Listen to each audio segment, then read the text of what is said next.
Good. All right. Hello and welcome to Nights at the Not So Round Table. We were on a little bit of a hiatus as of last week. Had a lot of people got some stuff going on, but we are back. We do have some player intros that are in the works right now. Just waiting on one more, and then we are good to start setting them up and getting those out there for you guys, so you can maybe immerse yourself a little more. But anyways, without the intros, we're just going to get right into it.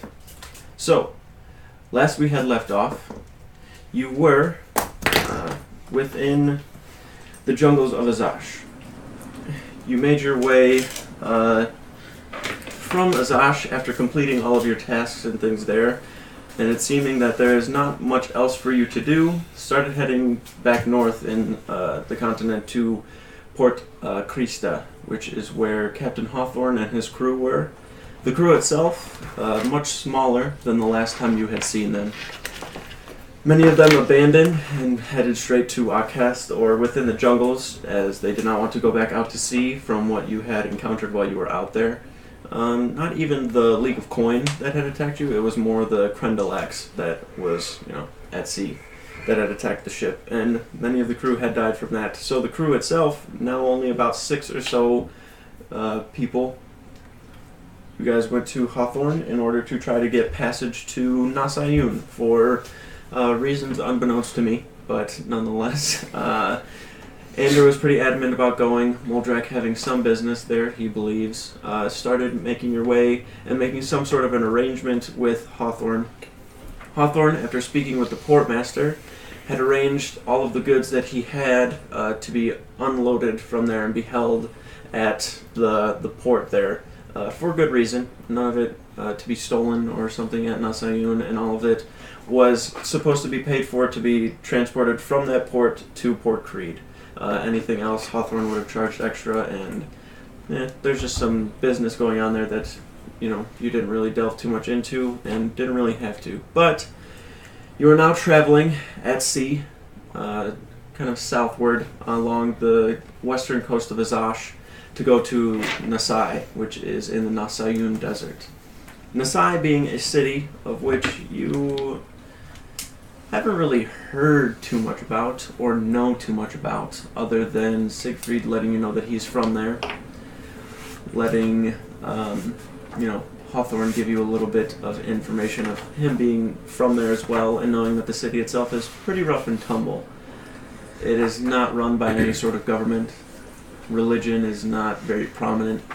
From what you know, you also know that it is a pretty dangerous place for the most part. At this point, your travel at sea is somewhat short. You are out at sea in the open ocean. You don't really see land before you. Every now and then, bits and pieces to your left, which would be kind of eastward, you see a little bit of jungle, some beach up here, a little bit of sand here and there, and you'd imagine that is still Azash, that is to your left. The first day, the wind's strong and carries you out to the deep before your course begins even more southbound. Hawthorne calls out quickly, "Thus bless us on our voyage. Jameson, keep our heading. I'll be in my quarters for a time."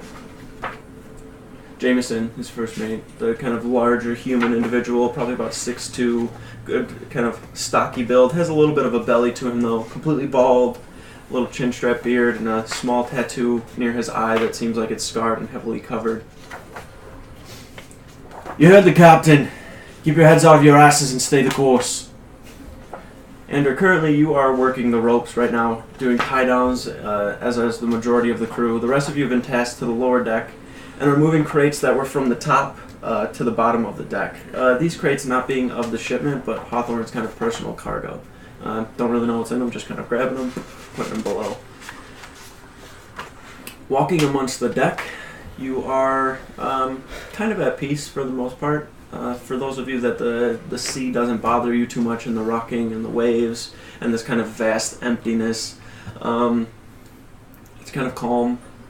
Apex, this is really your first venture outside of jungles, in your life. So you're just kind of looking out around at everything. You can see the crew is pretty busy. You actually get a good look at kind of Ander and what he's capable of. You can see him moving around. At this point, you don't have like your jacket on. It's just kind of like the upper tunic, some of those longer pants. He's got his hat on still, just kind of making his way, like climbing up a rope ladder like it's nothing, gets up to the top and kind of grabs over at a rope, starts pulling it to get the sail set, ties it down, kind of slides down and ties it up really quick, wipes a little bead, sweat from his brow, and just kind of starts walking over to the other side. You can see Moldrak just going and picking up like 4 or 5 crates and then goes to the lower deck with them. Connor just kind of over to the side with a book, looking in it. You're kind of starting to slowly get a feel for a general idea of who they are. You can see Skip over to the bow of the ship, along with Orem, Orem just kind of has like one hand up on his knee and is kicked up against the back of the bow and just kind of sitting there rocking with it. Skips has a book open and is like sitting. He has this book that's about this big, right? It's like a tiny little book, no bigger than this. And he's this huge metallic giant of a robot just sitting there like thumbing through it. Like, gets a little bit of the corner, grabs it, sits there. You can see him reading. Grabs it, keeps reading. You're slowly starting to understand that all of them have these roles and they play this part, but all of them together are this very, very cohesive kind of unit. A little bit more time goes on, and it begins to get a little dark. You can feel the wind actually kind of at your backs as you're on the actual deck of the ship. The ship itself is the same one of which you sailed before, the Gilded Gust. It is a pretty decent ship, primarily for cargo and things of that nature, but nonetheless is capable of, taking care of itself if need be. And before, when you had encountered the League of Coin on here and the Krendelax, Hawthorne is definitely capable of taking care of himself.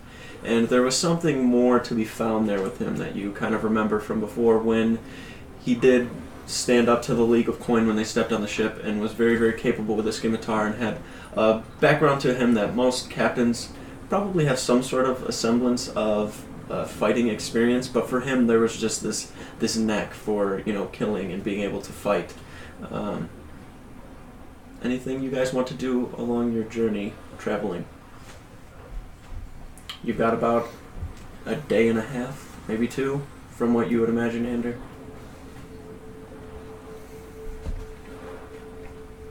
I'm gonna go up to Moldrak. Okay. Hearing that this place is a little dangerous, I don't know I'm guessing there'll be thieves. Mm-hmm. I don't want to have this on me, so I pull out my emerald. Okay. Can you put this in the bag? Yeah. Okay. I should probably collect emeralds. That would probably be a good idea. Yeah. Just go around. Ander, can I get your big emerald? I got him. Right. Give it to him? We're- What? Why though? Because we're going to a place with a bunch of dangerous thieves. It's good. Good point. Good point. Okay. Makes sense. Am I getting that back? By the way, Ander holding the emerald with 2 hands. Not big enough to just kind of... It's a good 3-pound, like, bit of gem that you just kind of set forward. That's pretty good. Getting that back, right? Yeah, Some point? it's yours. Oh, okay. Just checking. And I go over to Skip too. And Skip, Yes? can I get your emerald?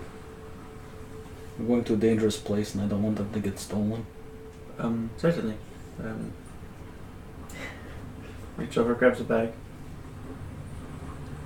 It's already gone. It is. Clink. One look. I'm okay.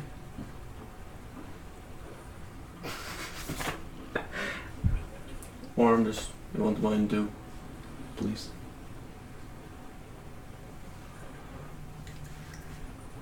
And I run and jump off the ship. Got him! Just freeze frame. I was here only for the emeralds. Oh, the chaos emeralds. Alright, anything else? Anything else anybody wants to do? Before we land? Yeah, before you, just out at sea or 1, 2, at any point if you want to do something. 4. Probably keep an eye out on the deck and wait for like Connor to come up once like night out or whatever. I imagine he'll be looking up at the stars or something alone at night or something. Okay. I'll just be chilling up there waiting. See if he comes up. So Apex is like actively waiting for just Connor? Mm. Okay.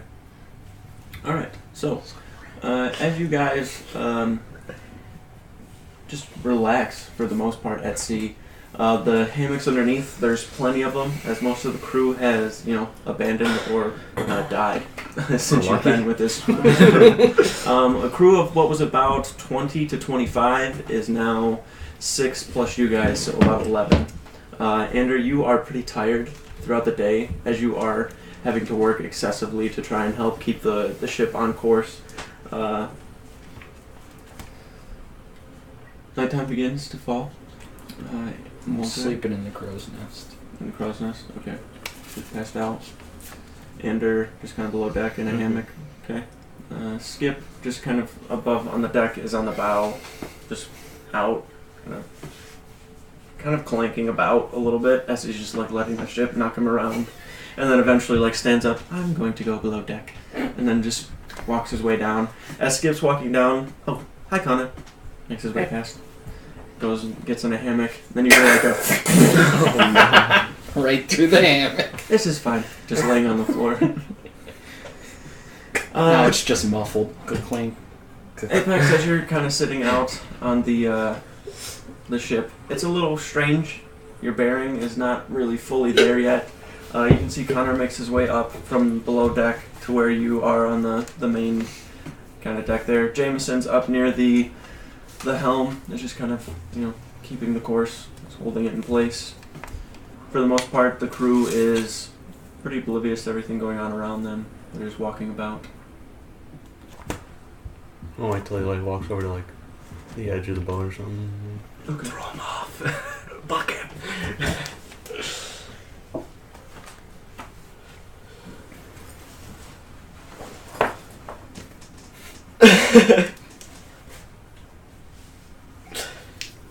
Yeah, he's just sitting there waiting. How close is he to the side or whatever? Where's he at on the boat? Oh, Connor, how close are you to the end of the boat? I mean, I'm probably just, looking up, looking back down in my book. Just, not too far from the edge, I guess. Fairly close. Probably found like a barrel or something to lean up upon. Okay. I'm gonna walk over there. Okay. Do you want that? Mm-hmm. Deleuze and you guys. Alright, let's hold the street. Hi guys, we'll never be back. Yeah, see ya.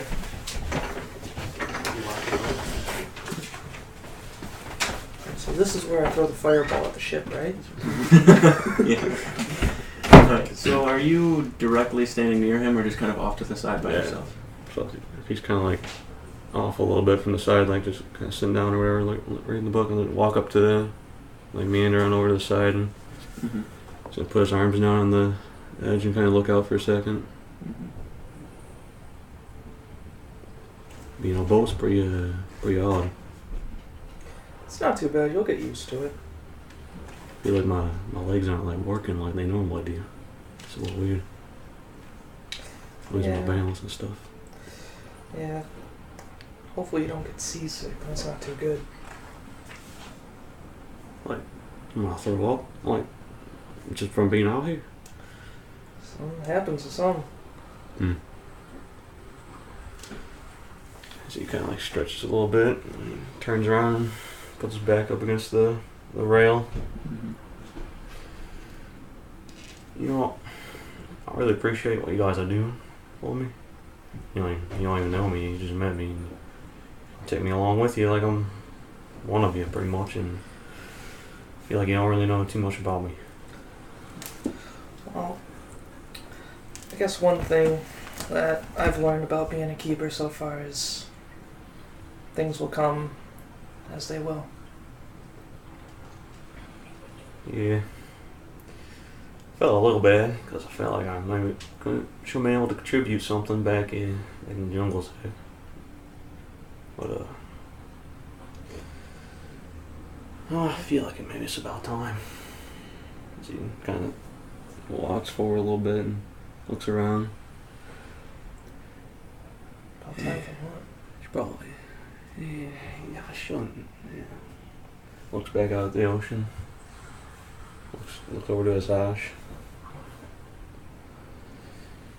Yeah, I feel like you're the one I could trust the most. I mean, you're the most relatable one here. I mean, you're a human, I'm a human. You know, like, there's a guy like being met to see the armor guy, I ain't talking to him. I don't know what the hell he is. Has he been gone? I mean, I kind of know been gone. Talked to him a little bit, but he's very, very quiet. Yeah. And he's got a loud mouth. He does. He doesn't control himself sometimes. 100% agree with that one. Yeah. I thought about maybe coming to see Owen, but he's not very relatable. I've never met a dwarf in my life. It's hard to talk to. Yeah. I don't really know how to do this, to be honest with you. Something bugging you? Yeah, it's something been bugging me kind of my whole life. I mean, almost, or a good part of my life. Something that it's like, I don't really know how to explain it. It's, he looks down and looks at his feet, and I think there's something that like lives inside of me. Like extend my arm out, and you see like some of the veins around his tattoos, it's like turning like really black, and it's like they're like moving a little bit. Are you okay? I think so. I haven't had much of a problem lately, or really in the last few years. It does weird things in my body. And I like extend my hand. And as you see it, these little, right out of the middle of the palm, these little spikes start coming up out of his hand. These black hooks. And just like, kind of like the flesh starts moving and it like sprout out. Do weird things like this. I usually used to climb trees and never seen anyone do something like that before. It's a first for me seeing something like that. I mean, I've seen Moldrak use a jump spell, but... Yeah. Is that what you're going to the keep for? To figure out what it is? Yeah.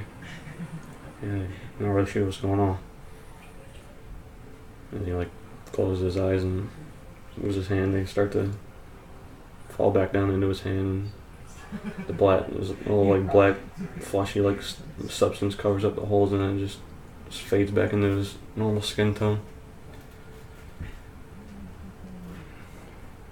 You ever seen anything like that before, ever?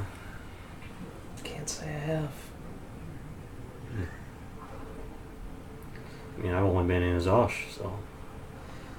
I haven't been too far either. I mean, we traveled somewhat, but we never met many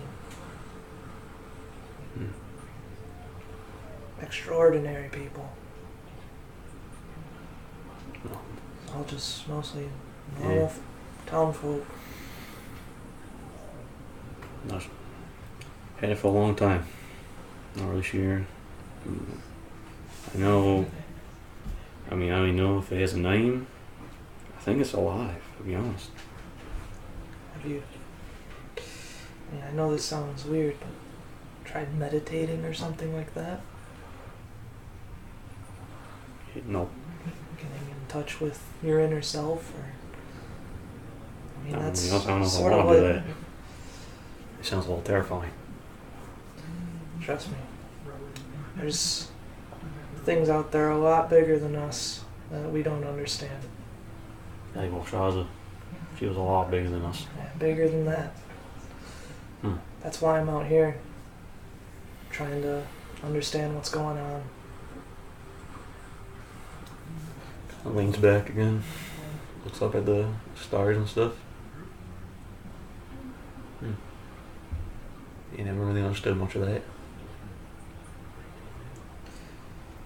I think that's where I get my powers from. Well, she Can't different. be sure, but It's all different than me. But you seem like a good guy. I feel like I trust you, and you know, do what you want with that information. It's up to you if you want to tell them, but I'll let you tell them when you're ready. It's between us. yeah, I can do all the things. Like I understand what I can do with them, but it's just I don't comprehend why I can do them or how I do it. It's very strange. I want to be useful to you guys, especially if we're going to a dangerous place. We're normally able to fend for ourselves, but if you feel the need to step in, don't hold back.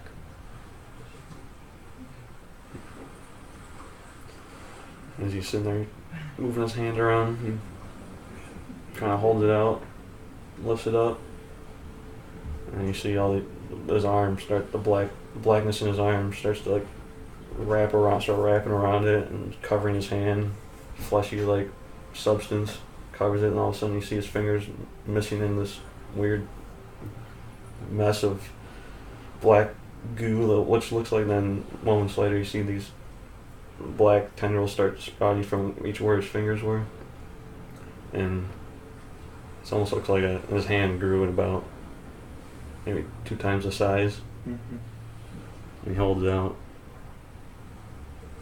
As you look closer, you see where his fingers were are actually blades.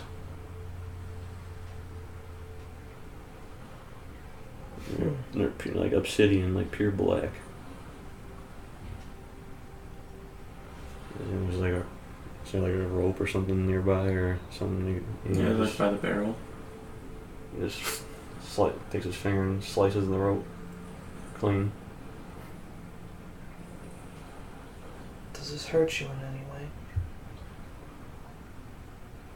Yeah, it's just a little like tingly feeling, I guess. I don't know.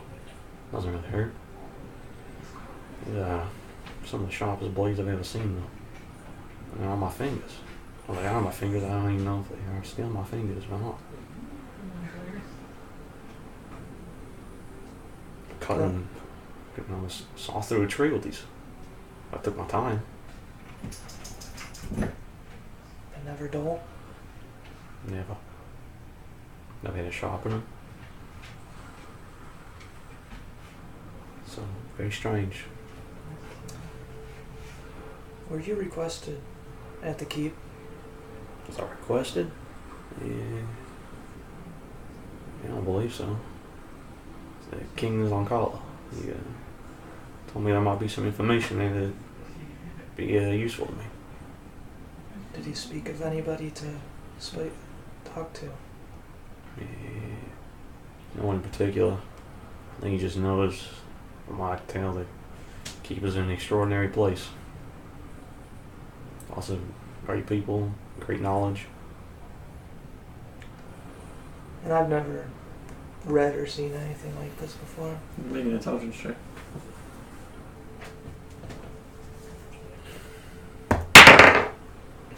Natural 20. Natural 20. Alright. 23. So, when it comes to this, you've definitely never read anything about it. And it doesn't bother you at all thinking, oh, maybe I may have read something about it. There's nothing in any book that you've ever come across, no semblance of anything Right. that pertains to this in any way. So that kind of gives you relief, but also worries you at the same time. Like, you understand that, you've never read it, you couldn't know anything about it or really contribute too much, but definitely some research maybe eventually would. But as of right now, you're completely unsure. Just like my powers. Mm-hmm.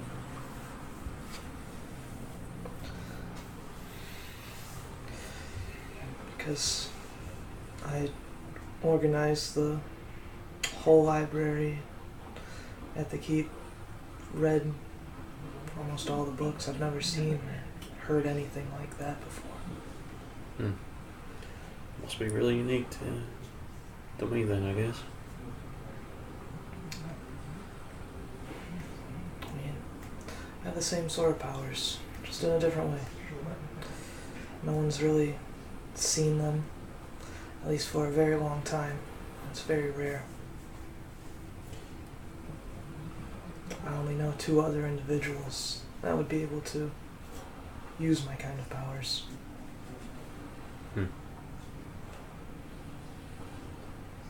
Well, that's more than me. I'm all alone right now. That's what it feels like, at least. Once we get to the keep, if the dean or Professor Fandel can't figure out what it is, we can travel to the Lyceum of Gillian. They have more knowledge than you can think of. That's good to hear. And the Magus there might be able to help us as well. I appreciate it. Do my best to be of use to you guys. Like I said, when you're ready, you can let the others know. Turns back around, puts his elbows on the rail, and watches the hand slowly fades back to being its normal human hand.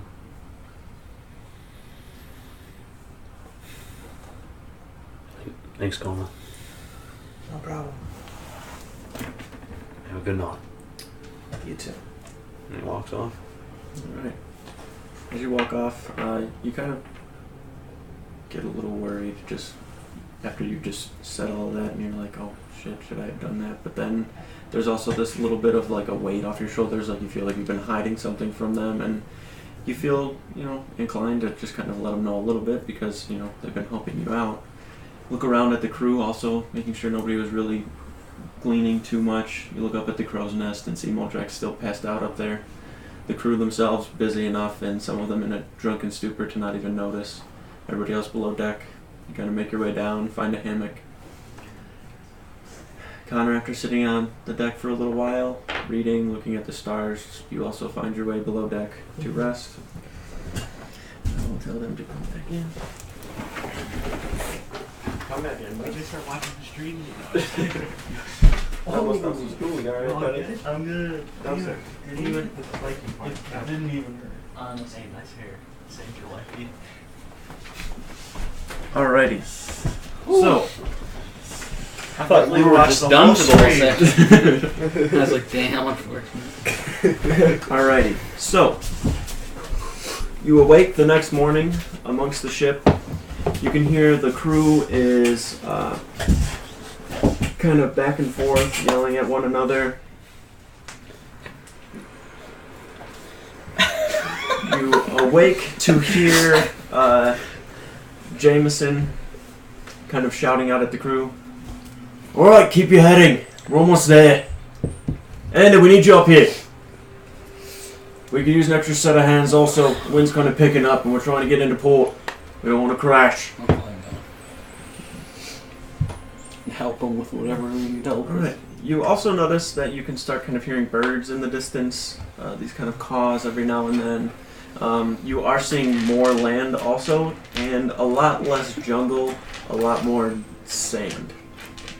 As you're approaching, there's like this little bit of cloud cover that's kind of just a little bit above the shoreline, probably a good 60 or so feet above, where you can see not too far past, but a good amount of the shoreline.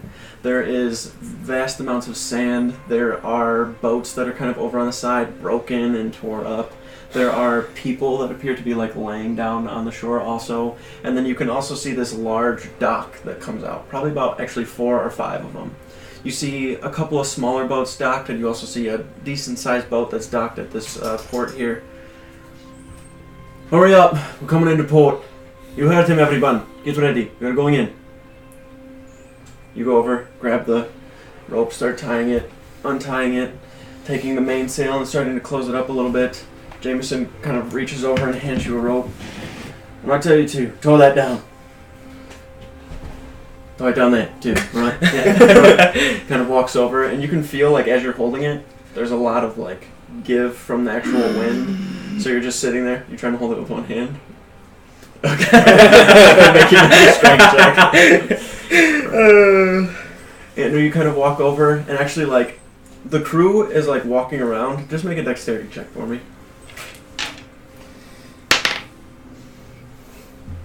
That's 14. 14? Okay.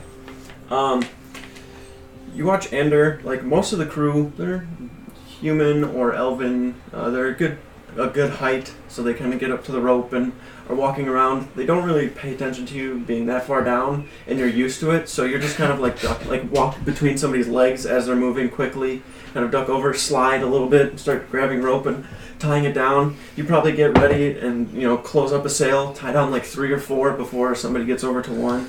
You watch one of the crew members actually like pulling at a rope, kind of gets it over his shoulder, goes to tie it down to a cleat, looks over at you, and you have like 3, and you're just like, and then kind of look over at him, and he's kind of reaching down. It's not that he can't like hold it, like they're not very taut or anything. It's just like his hands, like he's just not used to like grabbing it. Well, not used to, but he's just not as dexterous. So as he's like pulling it down, kind of starts tying it adequately, kind of gives a look and. What? What's up? What? No, Did I do something wrong? No, all right. He kind of walks over. Tie it off! Reach down, pull it, start tying it up. Yeah, you're just wrapping it around a couple of times. The sail itself, the main one, kind of closes as you start getting into the port. You watch the crew, probably 2 or 3 of them have like a good size rope, probably about this big around. As you get up towards the dock, you're like just cresting in enough, and Hawthorne kind of takes the wheel and spins it over to the other direction, and you watch the boat not like completely turn, but just turn enough to where it sits on the side of the dock. The crew up near like the bow kind of jumps off, starts running over to the large posts that are there, taking the boat and the rope, and then they kind of do like a wrap around, and then they're holding the rope, so as they're pulling it, it's also kind of like spinning around the actual post itself and pulling the boat in at the same time. So as they're pulling and pulling, all 3 of them, Moldrak, you kind of jump off and just... I'll help with the pulling. Yeah. That I can do. The boat eventually docks itself. And...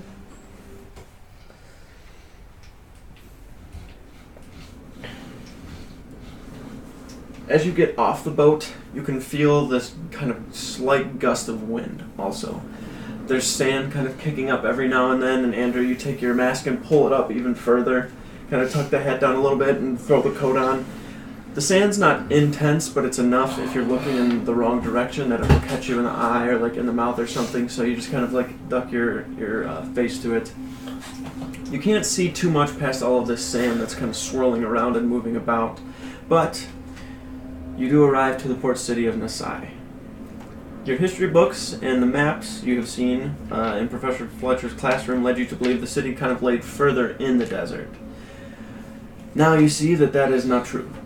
Nonetheless, you have arrived, and you get closer and you notice how loud the city is, actually. Once you get a little closer, as you're starting to actually get off the ship, Hawthorne kind of actually stops you a little bit. You can hear vendors that are at the entryway kind of yelling out prices to sell their goods to those that pass. And before you actually get off the ship, Hawthorne kind of looks over to you. Slow down for a second there. The less of you that go, the better. If I could have a couple stay here, Skip kind of... I'll stay on the ship. That's fine. Wait, me too. Orem kind of leans back a little bit. Yeah, just try to stay discreet. I would not try to bring too much attention to yourselves. Be vigilant. Do not be tempted, keepers. Nasay will swallow you whole.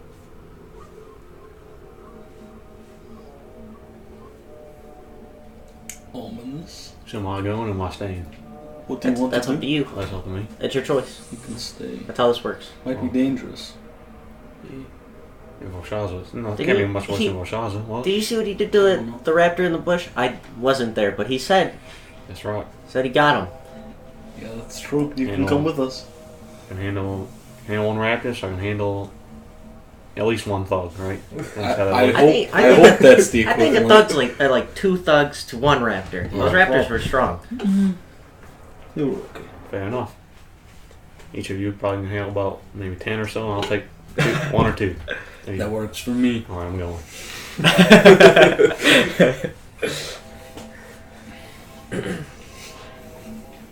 Okay, we just need to get into a fight with 32 thugs, and then we'll see what he does. Alright, so We can't help these last 2 things. the 4 of you make your way off of the ship into the city, correct? Mm-hmm. Yes? Yep. Alright. As you are leaving the ship, Hawthorne actually gets a little bit ahead in front of you and makes a turn at the dock, walks over to an individual sitting on a chair, and you can see they have a little bit of an exchange. A couple of words are said between them, and he gives the man a gold pouch. Just kind of sets it out in front of him. Walks back over towards the ship. Now, the closer you get to the city, the more rambunctious it gets. Vendors kind of shout loudly, "Silks! 10 gold pieces for every foot! Poison extract, scorpion, snake, lizard, you name it, I have it." Another person kind of sitting to the side. "Fine crafted daggers, scimitars, curved blades. Here, come get them. Fried foods and a quart of water with your purchase." The shouting does not stop, and it's kind of persistent. "Baked bread, sweet or salty. Meats, various meats, whatever you want, I have. Cactus wine, 30 gold pieces a bottle." The shouting continues, more and more vendors all over the place. You can see the streets are kind of packed. There's this little bit of a road that leads into the actual central city, and the wind itself has kind of died down. There are these large kind of stone buildings that are made, some of them kind of dome-shaped, circular, square. They're all various sizes and shapes, but they block a good amount of the wind coming in, and there are these kind of canopies that are set up over the sides where you can see the wind's kind of pushing against them, and you hear like this wind that's blowing against the actual canopy itself. You get to a point where you can see there is a little bit of what appears to be almost like a crossroad. You can kind of hear people shouting out things as you walk further into the city. You come upon this large pentagon-shaped gazebo of sorts.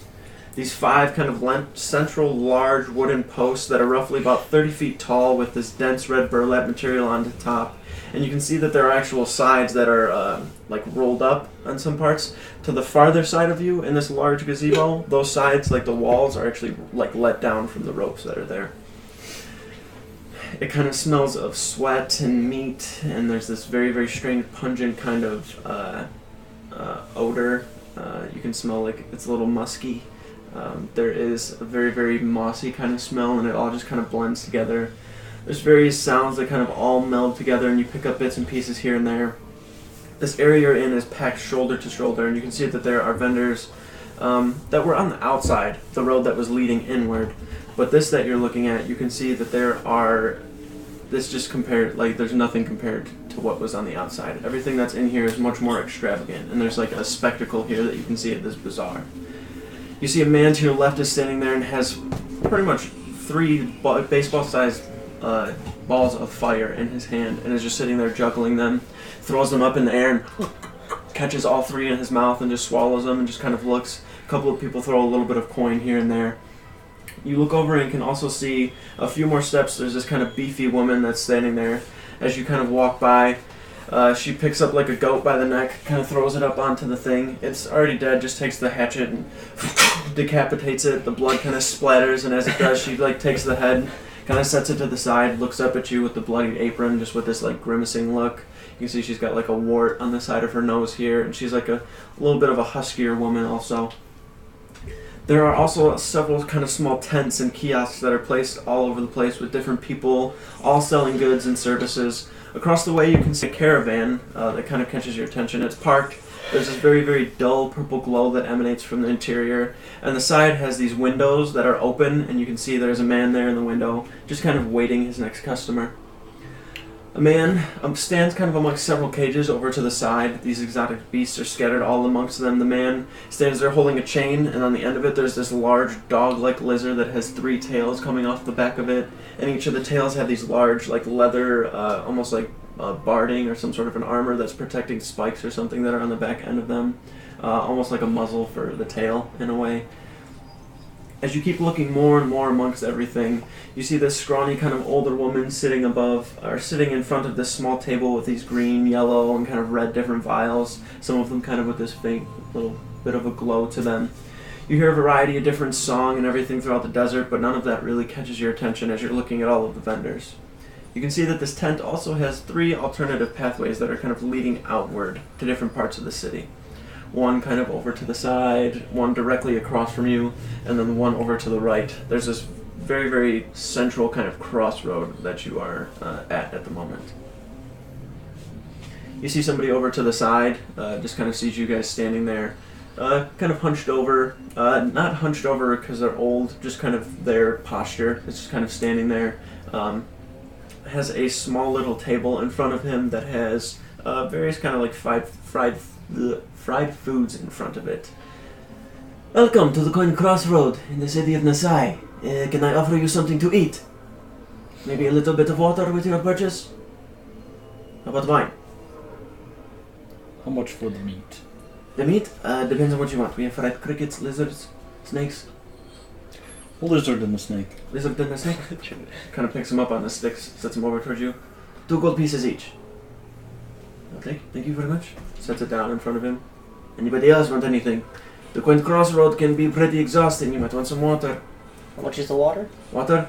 It's 5 gold pieces for a quart. I'll take some water. Okay, here you go. Here's the water. 5 gold pieces.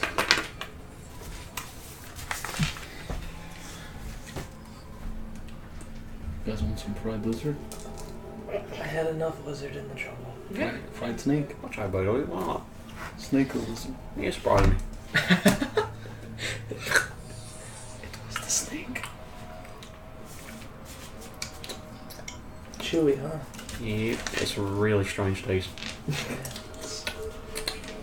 Dude, it's good. You eat shit. I think he I has. think you have. I'm pretty sure I've seen You him have time. no basis for that.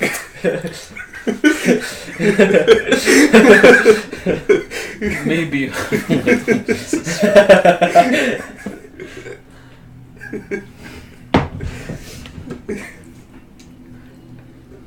think you got something rotting in the bag as well.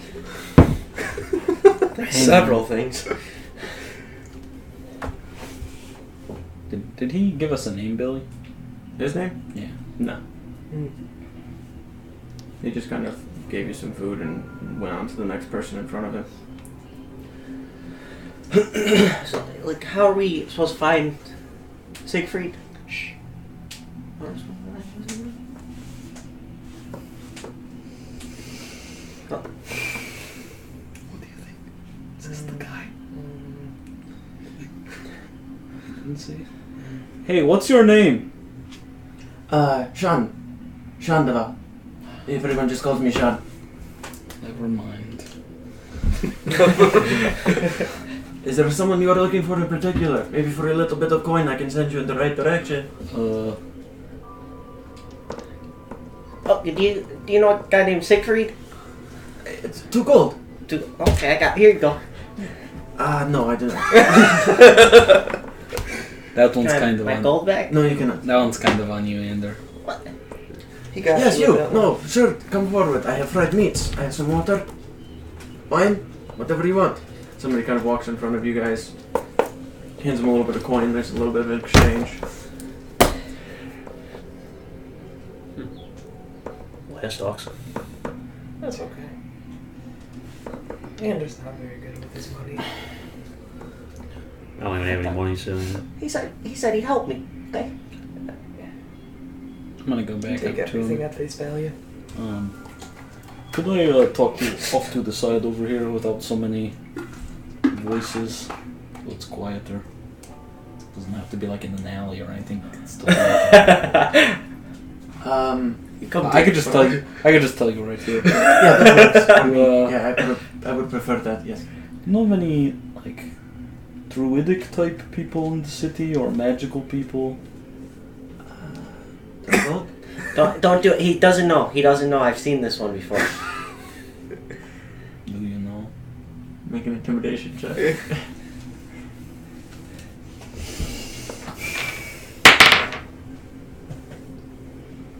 99. Well, it was a 14, but I have a -1, so that's a 13. You have a -1. I know. I feel like I should. I do know. So 2 gold. How Do I about believe it? Insight check. do I believe 16. 16. He definitely seems like he knows something. 2 gold. Yes. Throw in some water too. 4, 5 more gold. No, yours just. Fuck that. Takes the gold. Yes, there is a kind of like yourself, big Bengaran man. He is on the outskirts of the city. So this here, the coin crossroad. Yep. Yes. Okay. Mhm. If you take this path south, this one over here. Yep. He kind of points, and you're like right on top of this guy because everybody's like loud and there's these noises and things going on. Yes, you take this path that way south. That is the Hall of Ferrex. You don't want to go that way. You go straight across. That will lead you kind of over towards the Crimson, which is like the fighting pits, like the blood and everything. Okay. You don't want to go that way either. He's not that way. But if you go to that way, to the north, that path across the way, Yep. you're following. Yes, Mhm. across the way. If you go over Do you there, see it? yes, out to the outskirts of the city. He does not live within the city. He's done some very, very strange stuff. A lot of people have tried to mess with him while he's in the city. He actually burned somebody alive one time. That's wild. Yes, it is wild. That's why he lives in the wild, in the desert. Okay. Thanks. Yeah, no problem. Yes, okay. Anybody want some water? I have some fried meats, cactus wine. Do you want some water? I already have. You already gave me water like a few minutes ago. Sorry. That's right, I forgot. You bought it. It was 5 gold, right? Yeah, we talked. I was like, Yes. you want water? You were It like, was- how much? I said 5 gold. Yep. Yeah. so much for some wine? Wine, this one about 30 gold pieces for the bottle. It's a cactus one. I've never had it before. Oh shit, that's right. 30 gold pieces for the bottle. I'll give you 20. You give me 20? 20. 25. 20. Alright, fine. You're a hell of a negotiator. Takes it, hands it over. We're drinking good tonight, boys. Woo! I'm gonna Why? go find that guy out in the desert. You need us to come with you? Because it might be a little weird if we get all split up and then we don't have much time here. Yeah. Well, they kind of need you to find Sigfried, so. Alright.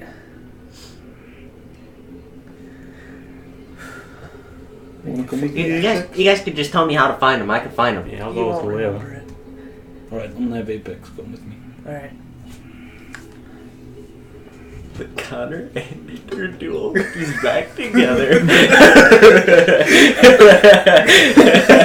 It always goes so well. I start heading down the route that he told me to follow to get outside the city. Yeah.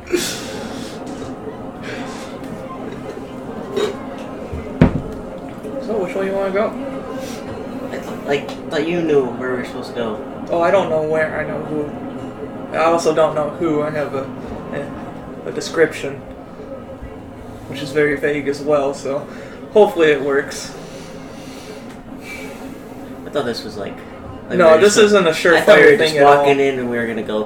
That's the guy, or he's over there. We talked to him. No, No. nah. You also can't ask people by name here for some reason because they're always alone. I think it's probably the kind of people here. Yeah, that makes I sense. don't want people asking for them, or else, we'll end up in the pits like they were talking. I don't want to It go did into sound the... kind of fun. No, they don't. It did sound a little I fun. don't think they do. No. Okay. I'd rather not. go into the blood pits. Pretty cool name. Don't think it is. Did you say something about the Crimson? The what? The Crimson. The pits. Oh, yeah. What about those things? You are interested. You are not interested. Neither one of you are interested in fighting. Never mind. What are you saying? I'm saying that there is no way that you can beat Draktar. That is what I'm saying. Just Who's starts that? walking away. Don't walk away from me. These people are just... Draktar, he's the champion here. They're paying 25,000 gold pieces to anyone that kills him. Where am I going? Point me to it. Anders' eyes down. Oh, you like gold? The Coyote's Den is probably the base for you then. Wait, what is that? It is a small gambling pen. Something that and takes Ander, emerald. if you go over to the north end walkway here, the Crimson is to the Ander, right. we're going this way, Ander. We gotta go north. Wait, don't listen to him. Keep telling me. What were you saying? The Coyote's Den is right next to the Crimson. Straight across to the east, the pathway that you're looking at right now. You can't see anything because you're way too short and there's a lot of people. On the other side of this gazebo, he kind of leans down. There is a little bit of a pathway. It leads outward. The Crimson's a little further down. If you go left before you reach the Crimson, the Coyote's Den is right there. It's a large gazebo, much larger than this one. Several games, you can wager on things, play games, make bets. If, fighting is not your thing, you can try to win some coin there. Is like the Crimson Pit like only hands, or like can I use my weapons? Oh, everything's free. You can do whatever you want. Okay. Everything's open. Do what you want. They're actually making it so, you can have up to... He's been killing everyone that has been in his way. So, up to 3 people, I think, that are having it, and then you just split the 25,000 3 ways. 3 people? Remember what Yes. happened in the previous campaign? If you want to die, though, that is a good place to go, because there is no mercy there. The only way you get the gold, too, you have to kill. And he does not die. I can't just hurt him? Like really bad so he gives up? No, that does not Okay, happen. maybe I'm not. Yeah, you have Maybe to you're kill. alright. Maybe you're alright. Maybe that's not the place. He for has to me. die. I don't want to just kill him. He won't die, though. It's okay. Yeah, but like, if I get to that, I would don't love wanna kill to... him. If you go, I would love to watch him fight you, though. Why would you? Because you think I'm gonna win, right? I've never seen him actually squish somebody. Alright, Ander. Have you had enough of being... I think I'm good with the pits. Okay. Okay, where are we going then? North. Which way? I can't really see any. I don't know. We're just going this way, Okay. and we'll figure something out. Good idea. Alright, so as the two of you start kind of scooching your way through, you're almost having to look back every now and then to make sure Andrew's still there. Andrew's actually just walking through smoothly. Like, people are walking past him, over him. Why do you think it's so crowded? The diversity of this place is like nothing you've ever seen before. You kind of look around and look over and can see a human, kind of darker skin, has this kind of blonde hair and a ponytail over to the side. There's like an elven woman who has her ears pierced all down the sides, walking all around. There's dwarves that have like no beards at all, like clean shaven, have their hair like kind of done up really nicely. There are Goliaths that are walking around that are just kind of hunched over, making their way through. Most of them have like goods like thrown over their back, or they have like these straps that have crates attached to the back of them, and they're just kind of like walking through, transporting things. You also see there are several kind of smaller, skinnier, they are still Bengaran, they're not like Tabaxi or anything, but they are smaller kind of Bengaran individuals over on the sides. They're not these kind of beefier looking ones, they have this more of like a cheetah complexion to them, and they're just kind of making their way like around within the city itself. As you're kind of walking around the side, that tent that was there, that's kind of near you, or that you're kind of making your way towards, that you saw across the way that had that kind of faint purple glow to the inside of it. You see a small elven man, probably about 5'2", kind of slim features, actually has like a goatee that comes down pretty far. It gets a little wispy towards the end of it, and his ears are very, very tall and pointy. His hair, he only has like a little bit in the center that just kind of goes back. He just kind of looks out. Please, if you want some, please come and get some of the runic chalk that I sell. It's very, very useful for anyone who is able to use it. You sir, You look like you are someone who likes magic, yes? Oh yeah, he really likes magic. Yes, please. Please, this way. Yes, alright. If you want, I have some of these, and he just kind of takes a small, it's like a little bit of felt on a piece of wood that he sets down, and you can see pieces of chalk that are out in front of him. You see this kind of plain blue piece of chalk that's sitting there. There's this deep purple one, there's a red one, a white one. They're kind of all sitting there.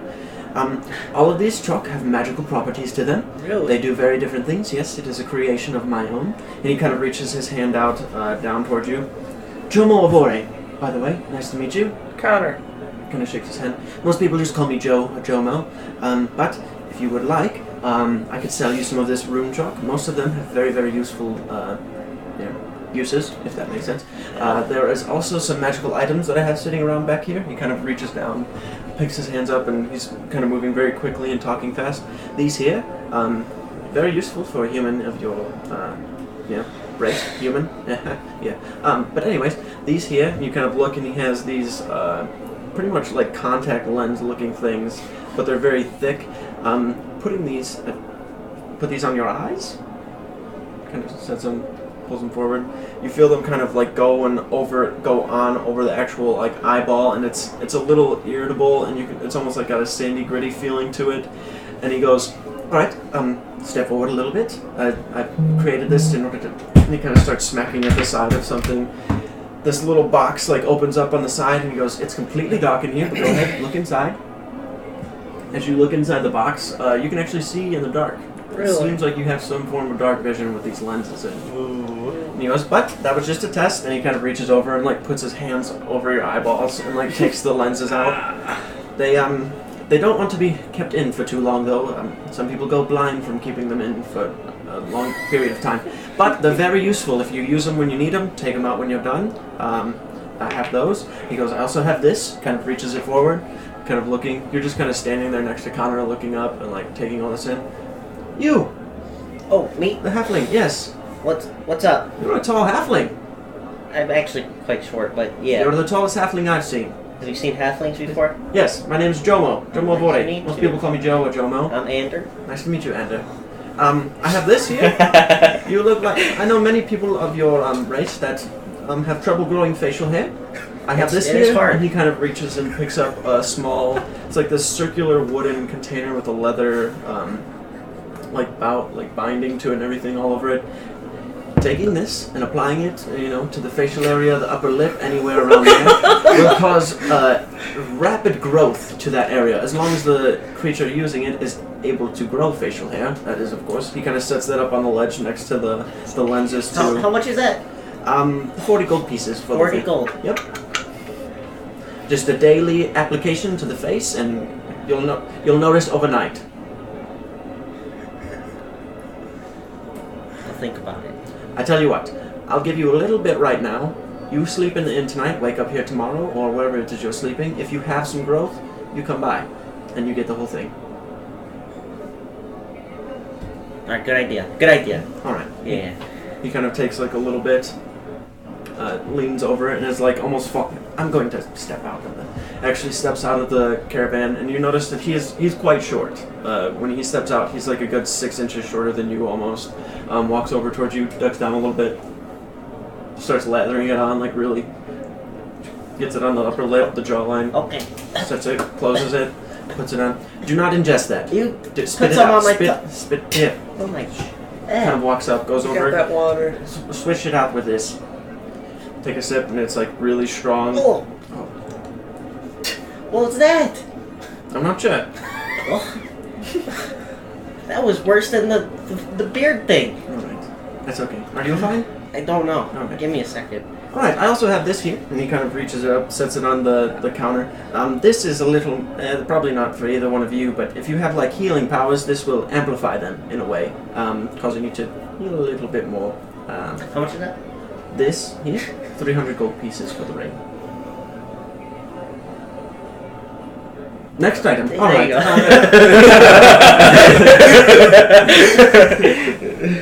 When it comes to all of my chalk, each of them have different properties and do different things. He kind of takes up this this blue one really quick that he's holding.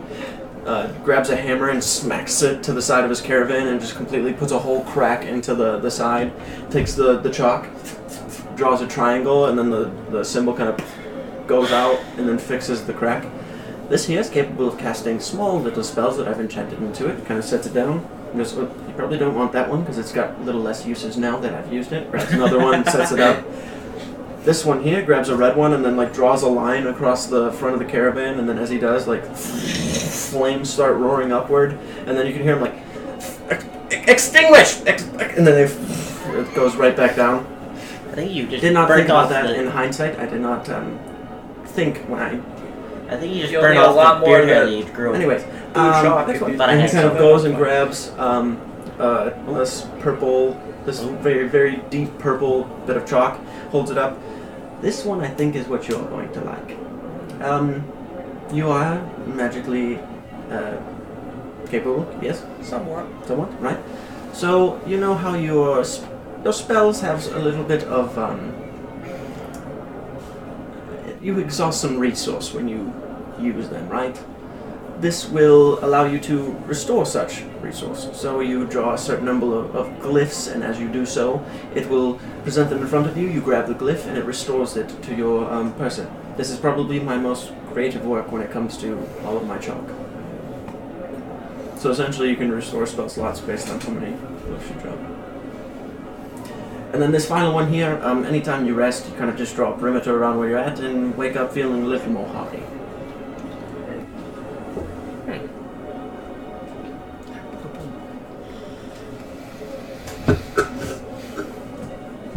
He reaches over, grabs some water, and drinks it. Do they like run out? They have limited uses, yes. How limited? Well, when it comes to the deep purple one, you can use it 3 times. And essentially, as an action, you draw 3 glyphs, and then can restore up to that many spell slots. So, like, if you draw 3, you can grab, 1, restore 1 spell slot, or grab all 3 and restore a 3rd level. It's a free fire. And how much is that? 225 gold pieces for 1. Steep. 225. Yes, 225 gold pieces. That is the most expensive of my rune chalk. As I said, it is my proudest work. That's a lot of money. You know what? He grows some facial hair. We have to come back here tomorrow.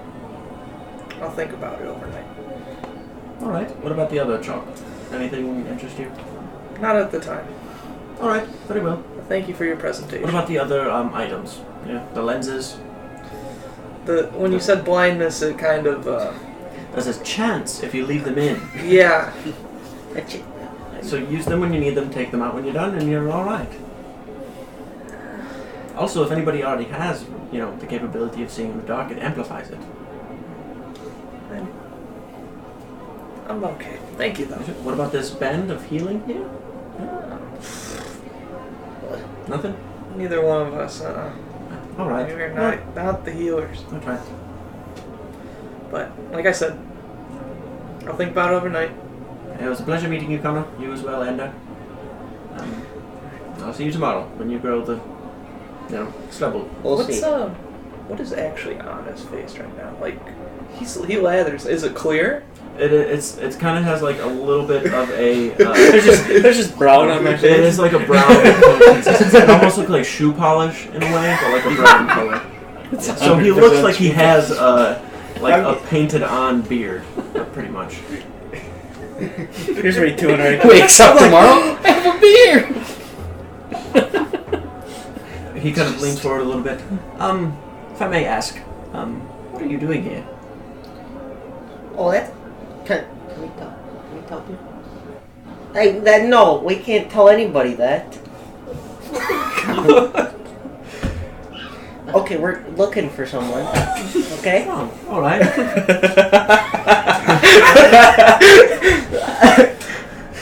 Who would that be? you know anybody named Sigfried? Oh. I'm not supposed to say his name. I'm not supposed to say his name, so I'm saying it quiet, so only you can. Siegfried. Yeah, that Siegfried. Saying aloud. Nobody. Siegfried. Nobody. Siegfried. I'm walking away. Somebody come.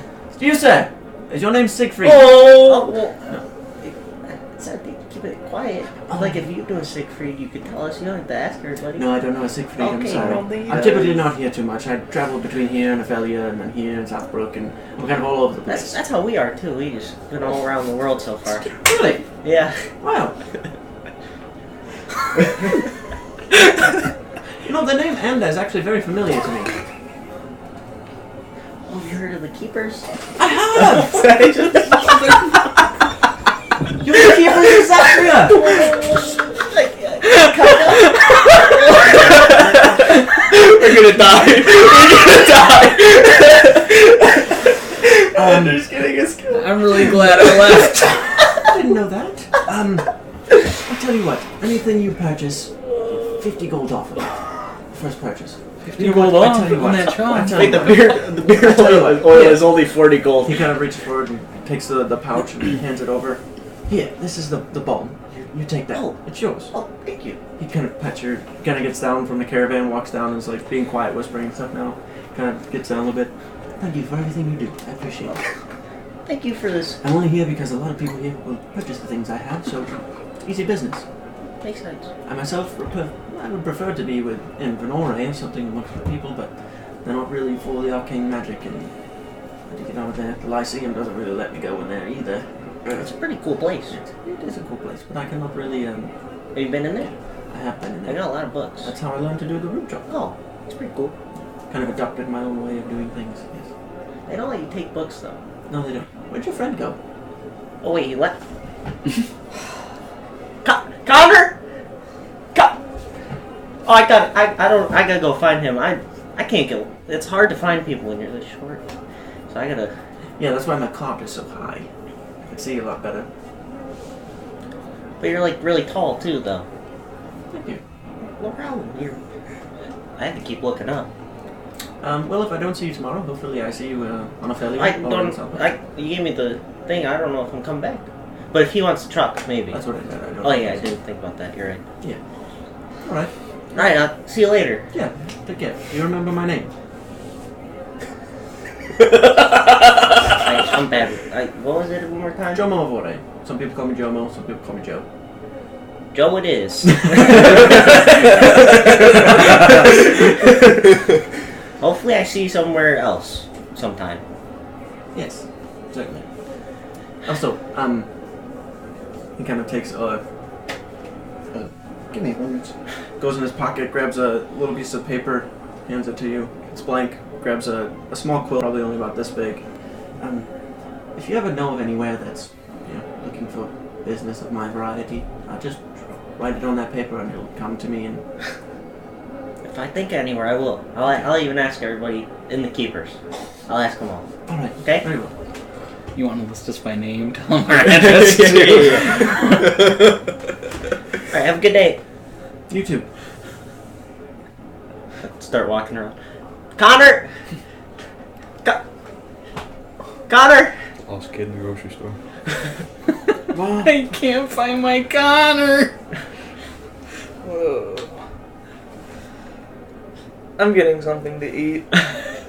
I'm gonna keep looking for him.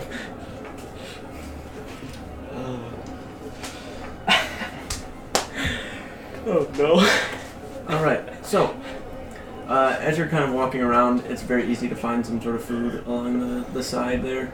Maybe a couple carts down from where it is, you start hearing Ander yelling your name.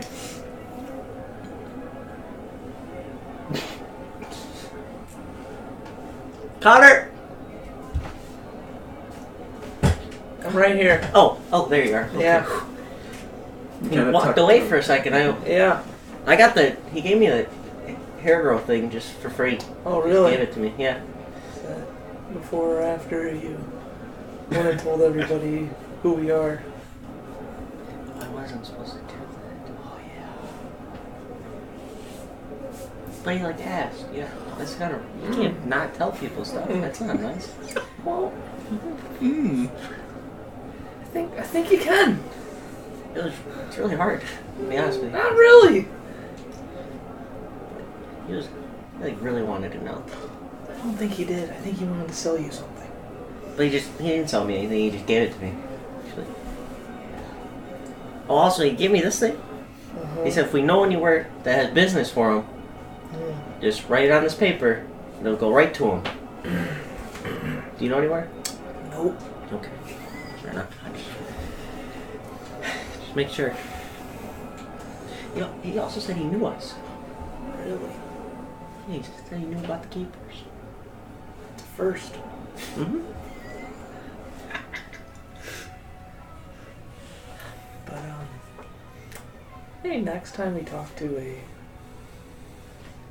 strange person we don't know, we don't tell them everything about us. Okay, alright. Just keep that in mind. I'll remember that. Okay. For sure. Do you want the meat and the Yeah, how much? gold piece for the home key? You want it cooked? Yeah. It's another gold piece.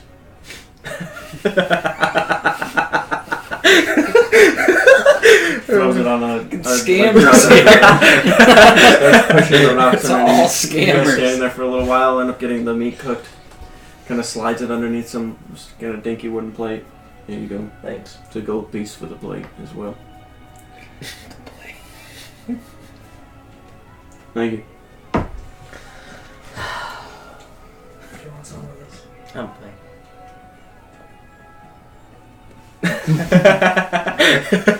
It's very bland. Figured. Well, let's keep looking. It wasn't that guy? Nope. Could have been. Nope. Alright, so I'll have both of you make investigation checks. As for the two of you,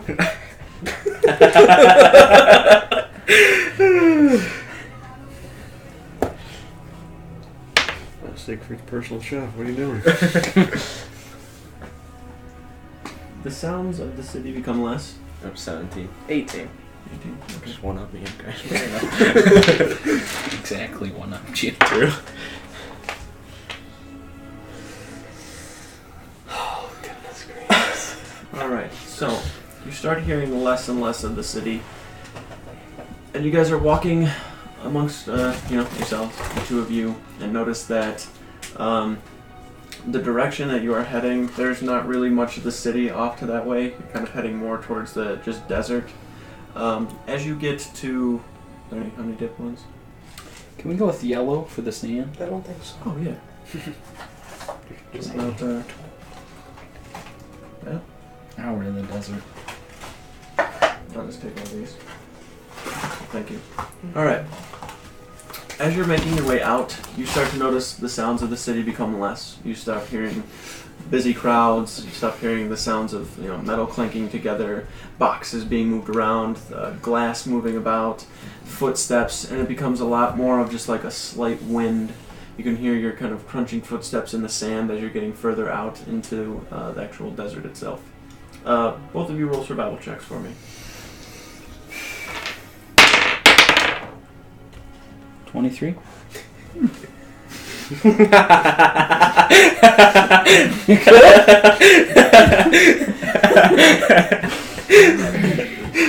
18.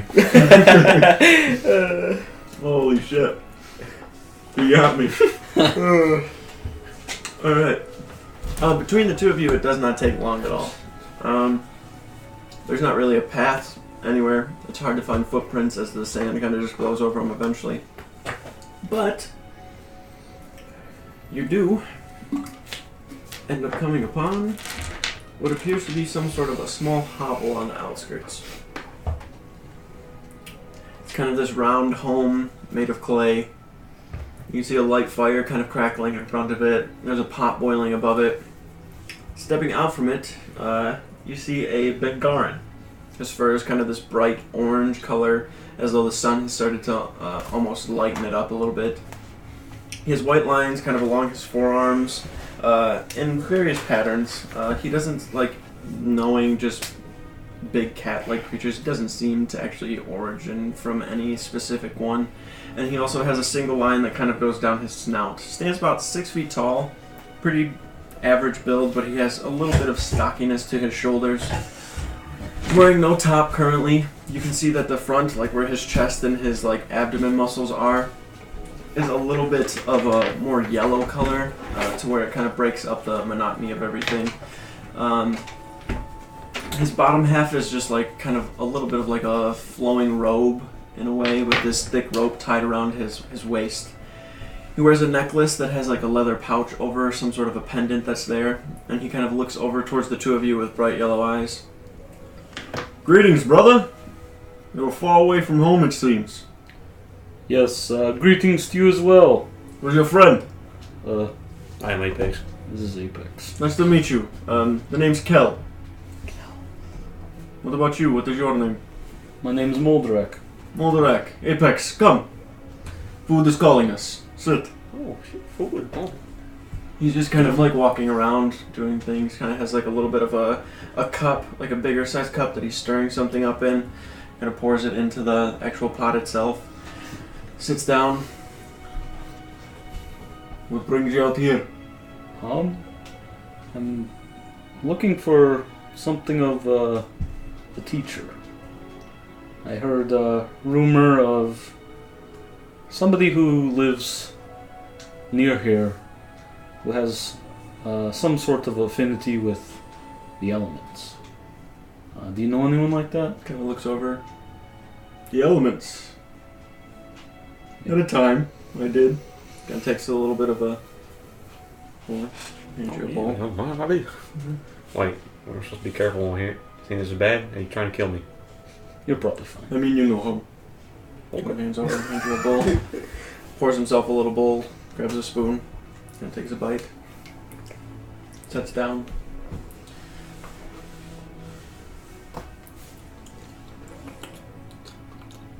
What kind of a teacher? I need to understand my abilities, and I learned them with no teacher at all. I don't really understand them.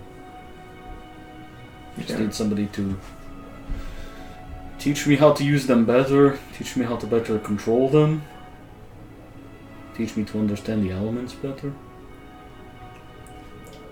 Well, me myself, I've only been a master of one. You've come to the right place. As I said, I am Kel. Once, I was a master. It's been a long time since I had that privilege. Now, when it comes to mastering these elements, why do you wish to do so? Well, long story short, I need to use them to protect my friends and my family. He kind of nods a little bit. Be careful on that endeavor, Moldrak. It is hard sometimes when some of us seek power for good, but that power can corrupt us. Kind of looks behind him a little bit, and once there was a village that lived in these deserts. Amongst us, some of us were capable of controlling the element of fire. I myself being one of them. We went on an endeavor. I myself traveled for quite a while, trying to see if there was someone else who could possibly teach me to master these elements. Long story short, I found other like-minded individuals, each of them trying to master an element of their own. Earth, wind, water. Long story short, all of us succeeded. We were able to do things we never thought possible. Bring elements to a different height, a different power. We learned many things. Many things of where our power comes from. Long ago, before men, before life, before gods and goddesses, Zaxria was created. Now your books will tell you deities did this. Oh, Moradin forged the mountains. It was Thassa who created the sea. Maybe the elves believe it was Umberly who created the sea. But that is not true. Your power is directly connected to a being known as Primarius Elementus. This entity is said to have created several different worlds before Zaxria. A world of nothing but fire and heat. An entire world of nothing but vast oceans. A world of large mountains and endless rugged, earthen terrain. A world that is nothing but the sky, full of clouds, where the winds are constant and they are surrounded by nothing but air. After these worlds were made, Primarius Elementus created Zaxria, a world that is a balance of all of these elements. Are you okay, Fred? Yeah, I'm good. Yep. Is the food alright? Yep, no, it was delicious, thank you. Yeah.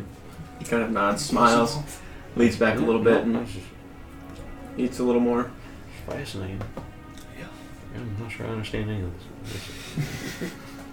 Now, when Primarius had created all these worlds, the creatures that were brought into these worlds somewhat adopted a little bit of the element themselves. He kind of leans back a little bit, takes a bite. Now, when I mean they adopted the nature of this world and the element of which it was in, creatures of roaring fire, others born with gills and the ability to swim and breathe underwater, others born with wings in order to stay afloat and fly amongst everything, others born with a rugged and tough skin in order to bear the element of, earth and the rugged terrain that is there. A select few creatures that were born here on Zaxria were born with the ability to control elements that were put into creating this place. Like a bit of that energy was pushed above the surface and seeped into the very creatures that were being born. Some form tribes, and to this day protect elemental portals to these other worlds. I myself have been to one of these worlds. A world of nothing but heat and chaos and fire.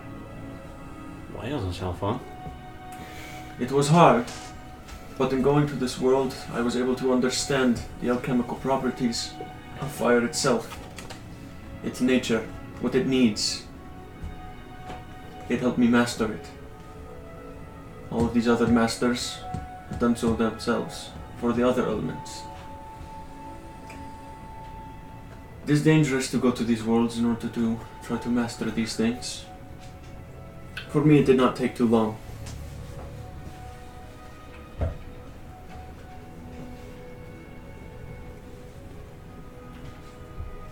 Naturally, you have been given these gifts, and on your own, as you said, developed your abilities. I will show you what I know, and let you continue to teach yourself. What do you know about fire and what it needs? I know it doesn't work underwater. I know it needs air. He kind of breathes and smiles. Beyond that, I know it creates light and it can destroy. It does not feel good if you touch it. I'll be the first to say that. That's true as well. He kind of smiles and looks towards you a little bit. Well, Moldrak, you know more than I did when I started. As you said, you named two. You need some sort of a fuel in order to sustain it. Oh, that's like the wood. You put wood on it. Yeah, it's Exactly like wood or something of the nature. I think I might be one of these guys. It would really surprise me, but that would be pretty cool.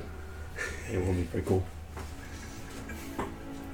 You also, as you had said, need breathable air around you. This helps as some sort of a sustain as well. Fire is alive. It needs to breathe. You also need heat, which for us we can create as the blood that kind of flows through your veins is very, very strong with this elemental magic with it. And with that you are able to produce heat on command. Some are able to do it through arcane means, but us it is natural, it is elemental.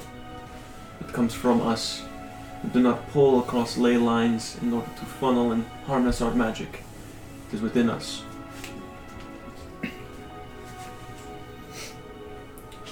Now you must also know, fire is not an element to be controlled, but tamed.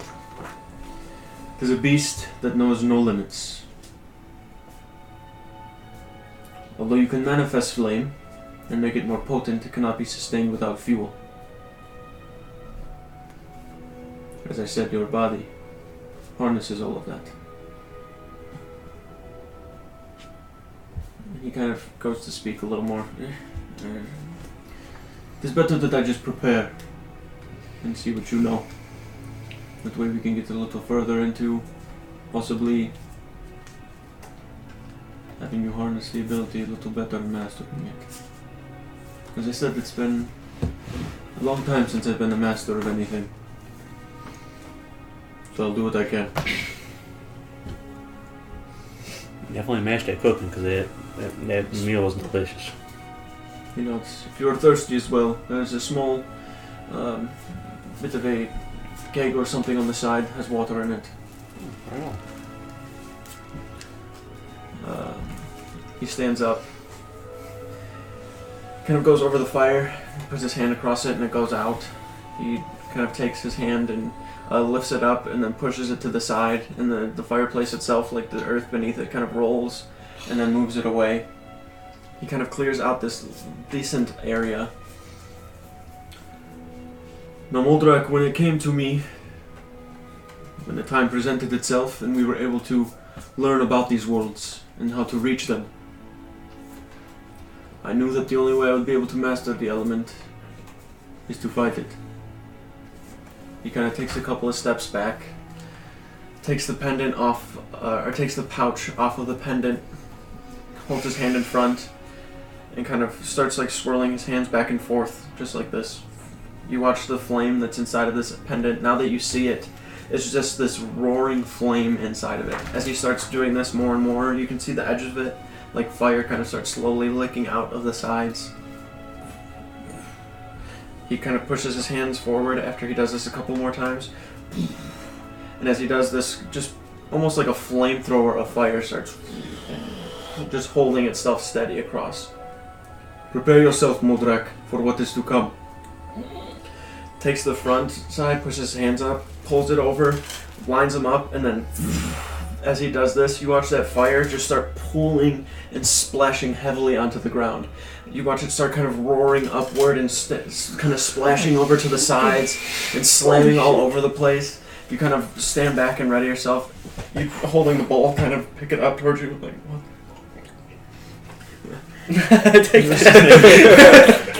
The fire's still pouring and pushing very, very heavily down onto the ground there. You can see that there is now almost what appears to be shapes that are taking form. These kind of twisting and rearing over bits of fire that have actual like mouths to them. There's like these sunken in eyes that have flames like licking and pouring out of the side. They have their arms and they're kind of like swinging them out in front of them. They're kind of like looking about, and you can see him actually like take the pendant, close it, and then stand behind the elementals, and he actually has this bit of like fire that's licking into the bottom of him, and he kind of takes his hand, pulls it backward, and you watch the elemental also kind of move with his hand movements as he's like holding these two out in front of you. Just kill him. I need you to roll initiative. 6. Initiative's not my thing yet. Do you have that battle map? It's one made of fire. Fire, dude. It's the earth. Actually, just fire. The whole thing. It's real fire. You got the battle mat? Where's gas? It's lit. Holy shit. There we go. Put this under your books. Can you help me on here? Hold it. Oh, rip. Give me a 3-seconder. Just gotta go underneath.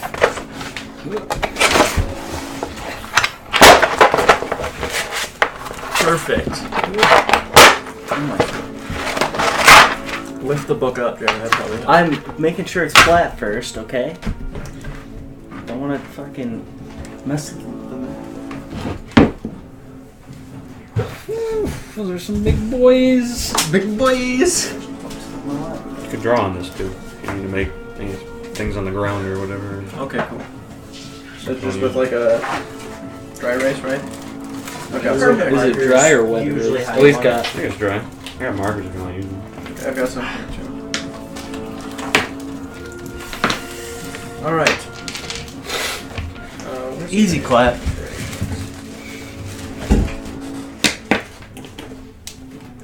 That's the apex. That's it over by the side.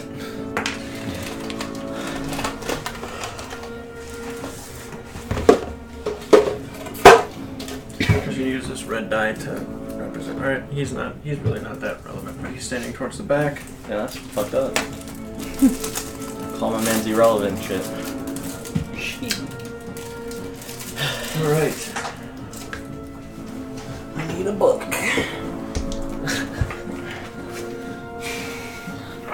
Without the tripod, we can't grab the camera and put it over to the battlefield. Just hold it.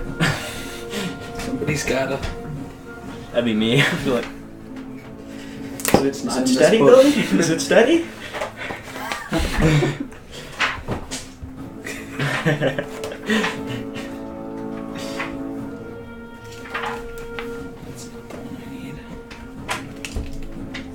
Just use fire spells. They're weak to them. I think that might heal them.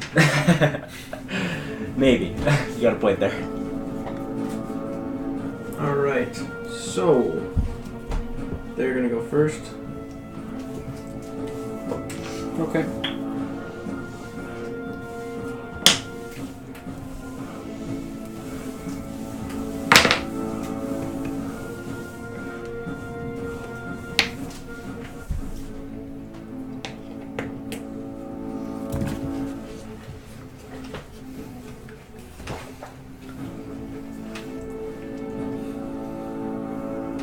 Okay. Billy just calculated how much damage he needed to kill you in one turn. I hope so. Alright, you watch as he's standing behind, just kind of holding the elementals in place. Are you sure you're prepared? I sure hope so. Pushes his hands forward. As he does, they come up towards you. You watch this fire just originate almost out of nowhere, and now has a form and is like by Moldrak. They both walk up and just start like taking these like fists of fire down towards him. One of them lashes and smacks across. You watch it just burst over the side of him. So that is 4 attacks coming in your direction. Ooh. Ow. Ow, ow, ow, ow, owie. Some real manly noises out of Moldrak. Please, no, stop.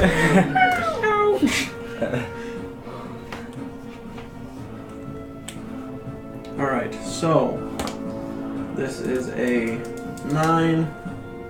Misses. Alright, so 9 and a 6, so no. 13 and a 14. They trying to hit you? Oh wait, sorry, no, I'm not reading the right thing. Damn. 17, That'll hit. 16, That'll hit as well. Oh no. 12. Oh no. Miss. Okay, so 2 hit. Okay. I thought he was going off of the fucking other ones first. The lower amounts. He Okay, said so the 17. I was first like, oh one- no. 9 points of fire damage. Yep. Alright. I'm gonna just pull out the calculator for this one.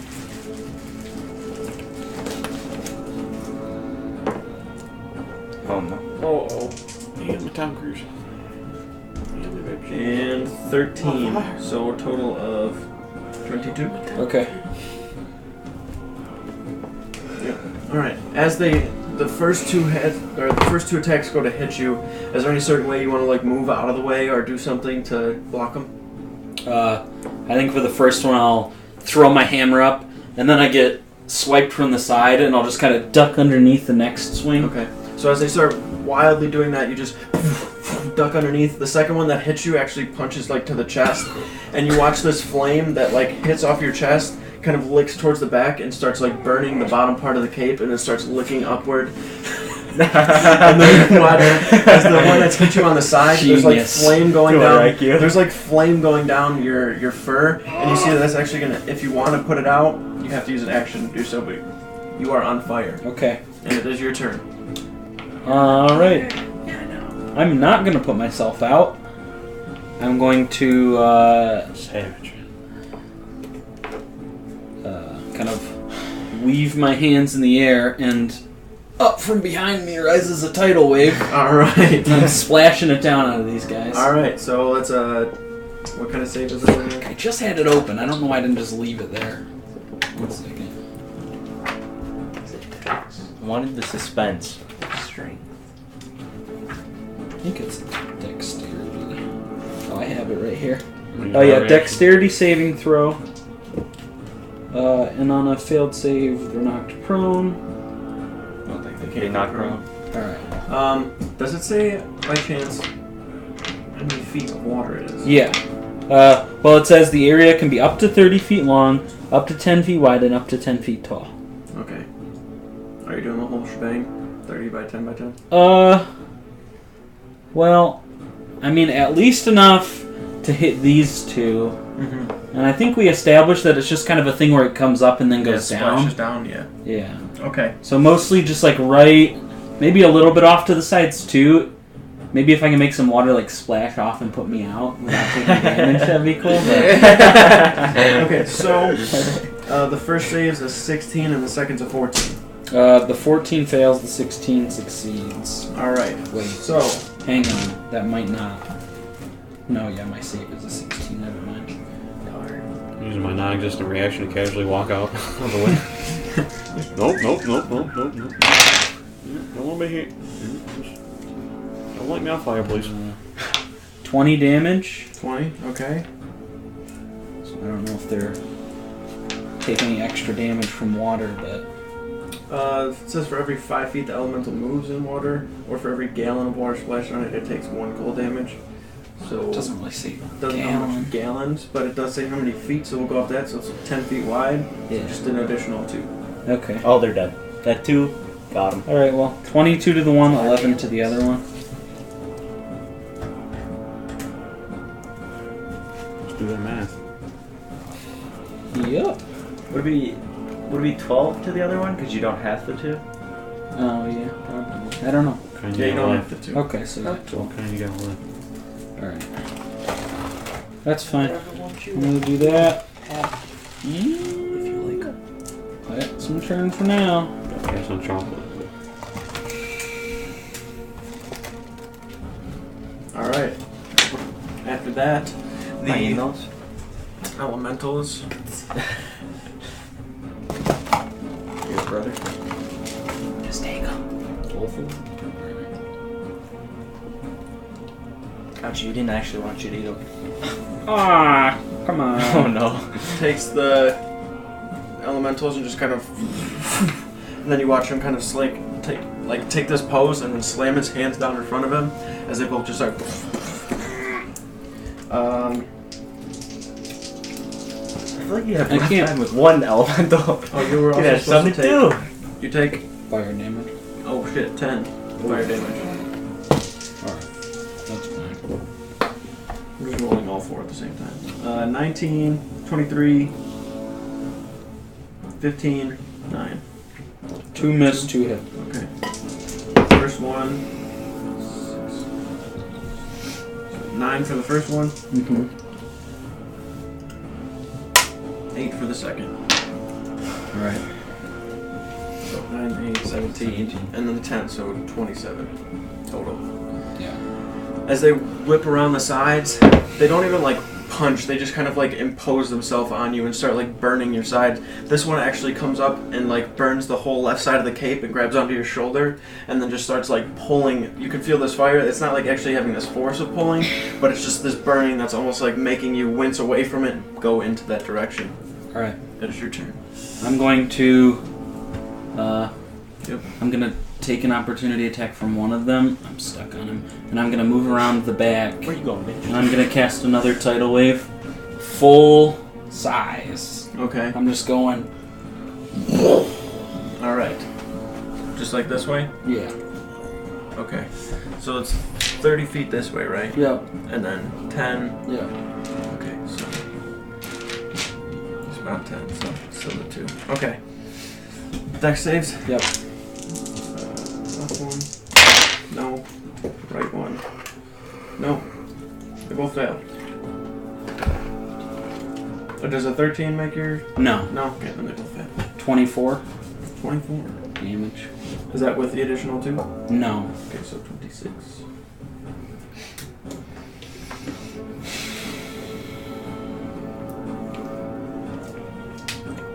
You also get to make an opportunity attack. Thank you. 16. That hits. 8 fire damage. Alright.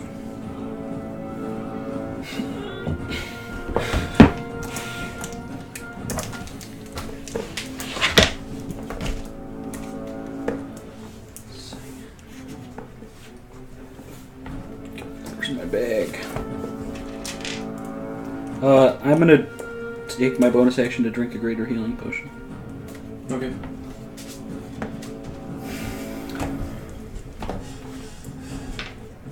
As he's sitting there kind of holding them. Good, Moldrak. Keep it up. He pulls them over to the side. At the start of your turn, you also take that D10, so it's 4 more fire damage too. Alright. So I guess just subtract 4 from... So 11 plus 415 minus the 4, so 11. After he says that, he shapes them over towards the side. God. First 2 attacks from the one behind you. Alright. Natural 1 and 11. Alright. And then this next one, natural 20 and a 21. So the natural 20. Oh, shit. Alright. 15 Alright. and 5 because we rolled 2 ones. Oh, 20 total. Alright. Okay. As the one behind you just takes its, like, you kind of quickly look back behind you and watch, like, those 2 arms that are on the side there just form into one, and it does, like, this huge wave of fire on your back. The cape is pretty much, like, halfway up now as it's completely, like, burned upward, and you feel it burn, like, the back of your ear and, like, the back of your head a little bit, and then you watch the one in front of you just take, like, this almost, like, flamethrower of a punch and just, like, barrel it into your chest. Burns a little bit and singes the hair, and now Apex, you can actually kind of start smelling like burnt hair in a way, and you're like looking over and just watching fire just pummel and punch into Moldrak very, very heavily. And the guy that's just kind of sitting back there just manipulating everything with his hands. It's your turn, and on the start of your turn, you take, holy shit, 9 points of fire damage. Alright.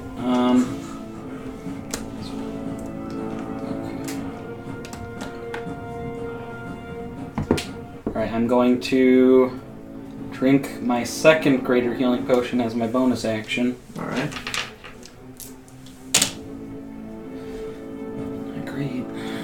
6, 8, 12. And then I'm gonna use my action to pull some of the water that's kind of like dried into the sand for my tidal wave and use my elemental mastery of water Okay. to heal myself. And I'm gonna fuck, do I have an D10? All in one motion, I'm gonna move around the one, possibly taking another attack, Okay. and Here? Or more behind. Okay. Yep. And then I'm going to unclasp the cape and let it fall to the ground as I'm moving. Mm-hmm.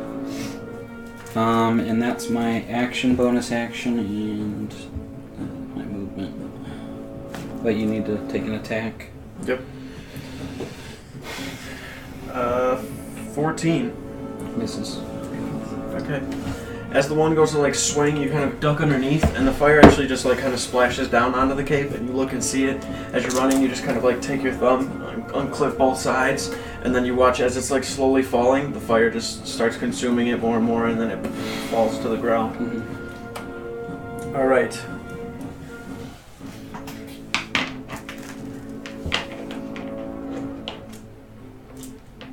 So he's standing there. You kind of, as I said, it cannot be controlled, but you can snuff it out. He kind of takes the hands forward. Dropping Wraps those them water around. spells for me, brother. First 2 attacks from this one. 15 and 21. One hits. And this one, 12 and 24. One hits. So one for each. For each. 11 and 12. Alright. Alright, well.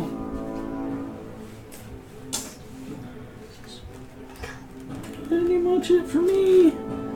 Alright. Yeah. Put out the flame. Blow them out. I wish.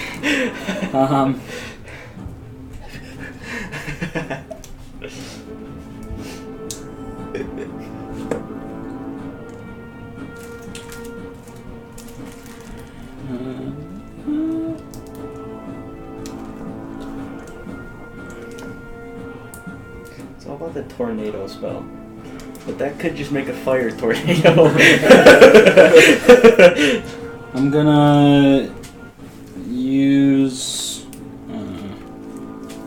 I'm gonna pull up some of the sand with one hand, and it kind of like coalesces around my hammer and then spikes out.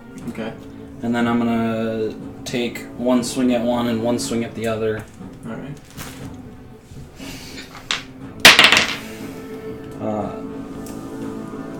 19. Fits. That one misses. What is it? 13. 13 hits. 13 just hits.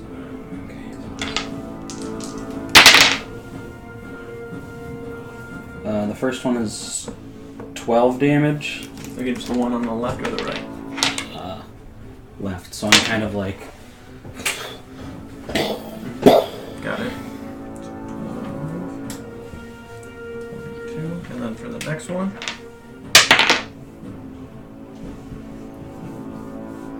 $13.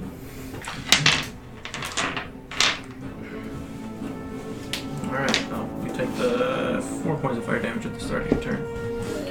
As the fire's still like burning, you take the kind of dip it into the sand, reach up, and then hit. You watch it actually like split towards the center, like split the elemental almost in half, and then it just kind of like the fire reforms where it is.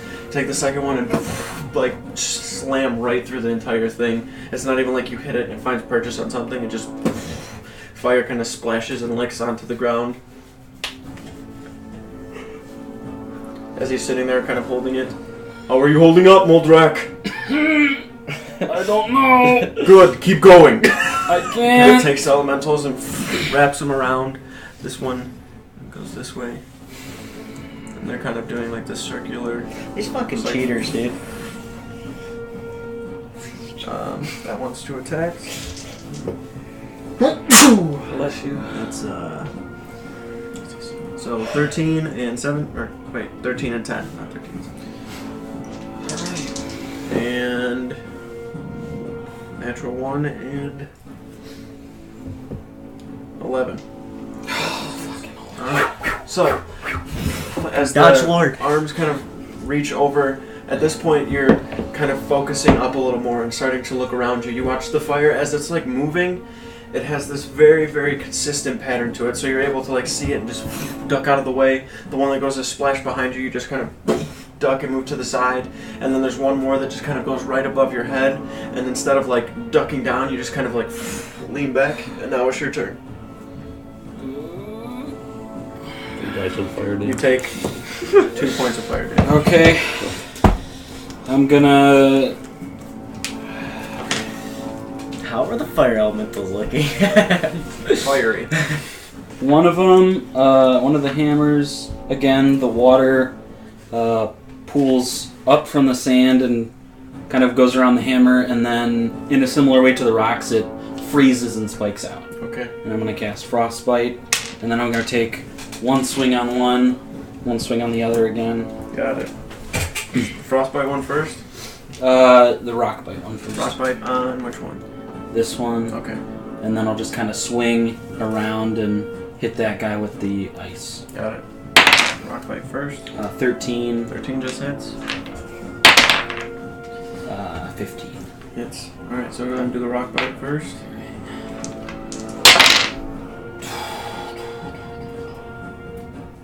12. Okay.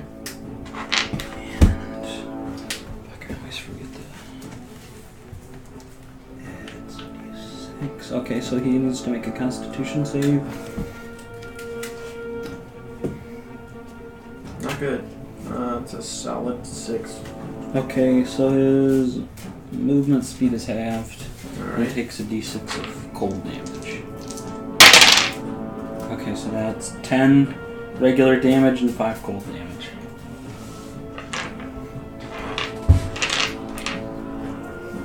So it's 15. And then, as my bonus action, I'm gonna turn into a spirit wolf. Alright.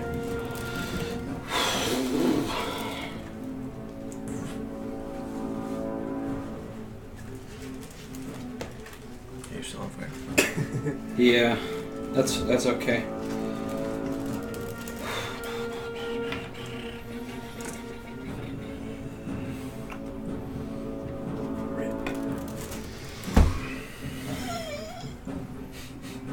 Alright.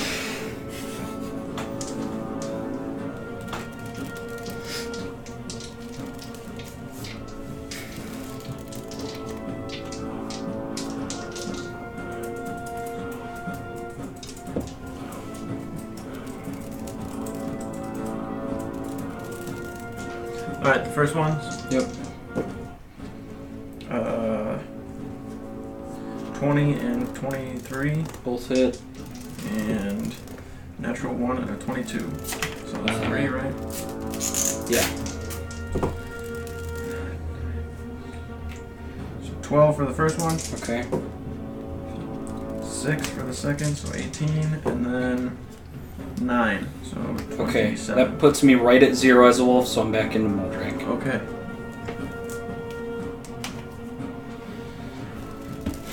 Still on fire. Mm-hmm. Still fire. As he's doing that, he's kind of holding the, as he sees the wolf kind of form, he just takes his hands back, and you watch the elementals like swirl back, and then just slam down on top, and then as they slam down, you're kind of hunched over, the flame kind of licks and goes over to the sides, and you push yourself up. As he's doing that, face them as Moldrak the shaman, not Moldrak the wolf. Take care of them, you can do this. He kind of wraps around and takes them into like this spinning formation again, and you're just watching as this like almost torrent of flame is just around you now, and then they kind of stop for a second and are sitting up in this very like offensive stance. It is now your turn. You've just now pushed yourself up from the ground as he yelled that. Your damage. Thank you. 7.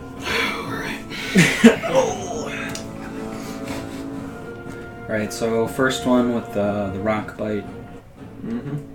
Oh, those would go away, wouldn't they? Because I turned into a wolf. Yes they would. Okay. Damn. That's fine. Actually, I'm gonna... No, I'm just gonna attack him. 22... Hits. 17, Hits. and that was a natural one. Both on one or on the other?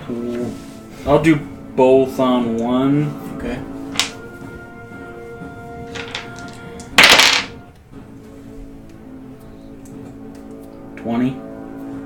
damage. Alright, as you take the hammers and kind of look, the one, as they're like swirling around in front of you, the one that slows down and is sitting there, you now take the time to like hold the hammers, look at it, and then just as you hit it, the second hit that makes contact, a huge bout of like flame kind of splashes onto the ground, and you can see there's a little bit of it that's like trickling on the warhammer itself that just kind of falls and splashes down to the ground. But after you take that second hit, that fire blasts downward, you see that thread that he's like kind of controlling them with is kind of like almost like sparking in a way where it's dying out a little bit, so that one seems weaker. And then he takes him and just kind of moves him around. Good, Moldrak, keep it up. Don't stop now. Face them. Control them if you must. He kind of rears it back and pulls the elementals away a little bit. They're still in range. First to attack from that one. 11 and 19. One hits. 15, 23. One hits. Alright. Oh no! Nothing like this! 7. I'm out. You're out. I was at 2 health. Oh, shit. Alright, so as the elemental kind of slams its arms across and hits just straight across the upper body, the other one kind of just, like, goes to hit again, but then sits back. They just full out kill you. Scumbag teacher. I am on fire. Oh shit. They'll put you out.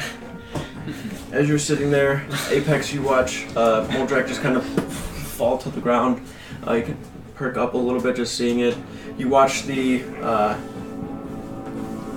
individual there kind of make his way forward.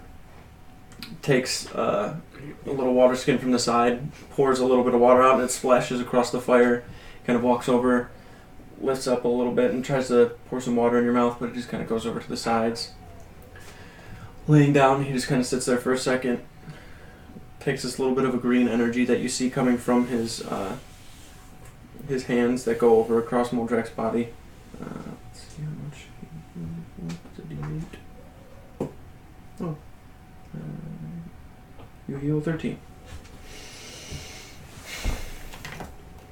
As you wake up, you kind of open your eyes. You feel very, very warm and like hot. Fire is not the element which you're most familiar with. It's always like cold and everything. So he kind of leans over. Did I win? Puts a hand on your shoulder. You did, Moldrak. You proved yourself. Here. Kind of reaches his hand out. Helps you up to your feet. How do you feel? Warm. Worried. Very worried. You're alright. All anxious. I just wanted to test you. See what you were capable of. See what you knew. Well, Fire is one of the hardest ones to master. You're close. Just not there yet. There's a long and treacherous road to try and master elements, especially all of them. Many have tried and none have succeeded.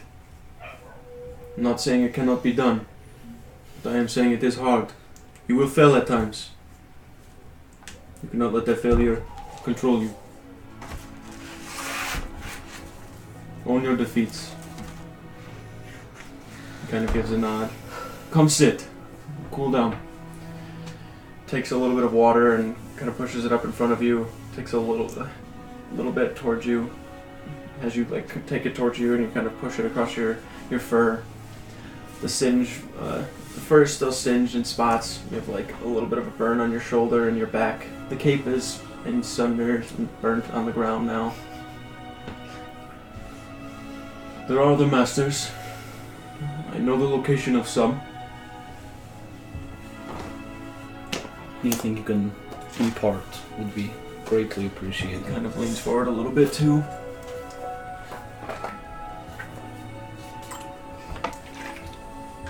There were 4 of us when we all started to master the elements, separately, in their own tribes. Rygon is a stubborn as hell dwarf, but nobody can control Earth like he can. I've never seen someone so in tune with the Earth beneath them. He's somewhere within the Brimshire Mountains, kind of near Rockwing Peninsula, from what I've heard. He has a small tribe there. They're primarily responsible for keeping the mountains from landsliding into the kingdom of Yoltgard. There's also Master Jessely. She controls water. She's somewhere at sea. I have no idea where, but she's never inland. I know that there is a small island, of which is near a portal into the world of water. She guards it, to make sure the creatures that are within do not escape. And there is Master Brayun. I'm not sure at all where he is. He masters air. I believe Master Jessely is... She's probably in the Dragon's Maw Ocean. I don't believe she's in the Klimt.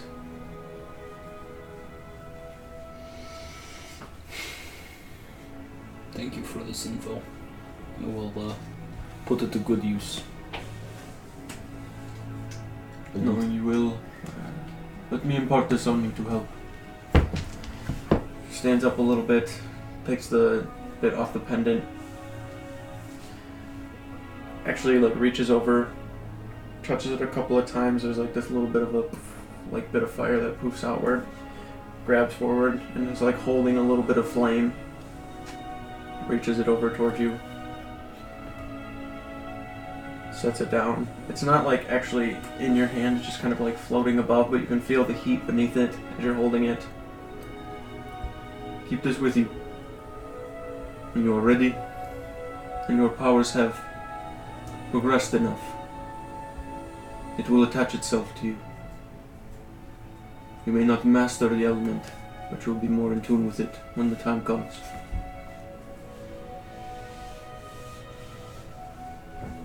I'll just hold it here. You are one with fire. Close your hand, let it become a part of you. As you kind of close your hand, you feel that a little bit of flame actually kind of go outward across your entire upper arm, and then go up a little bit into your chest, and then you feel it subside a little bit, and it gets back from that intense heat to a little bit more of a cold.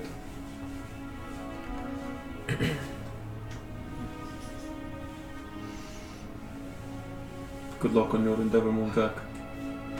Going to need it. Especially if the other masters are stronger than you. He kind of smiles. They are. It will not be easy, like I said. It's okay. I didn't start out on this journey because it was easy. That is why I helped.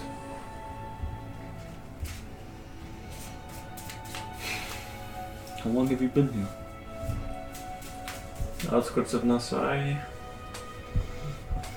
10, maybe 12 years at most. I safeguard this. You kind of take the pennant forward. It's the only way from this world to the world of fire.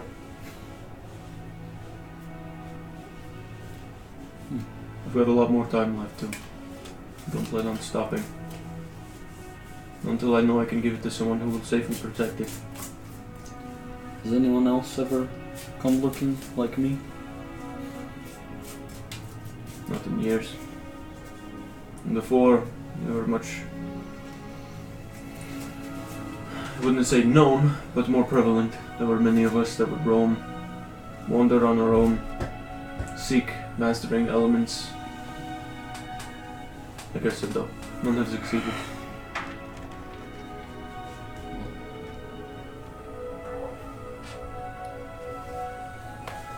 Takes his hand and moves the fire back, burns it back up again. The pot begins to boil.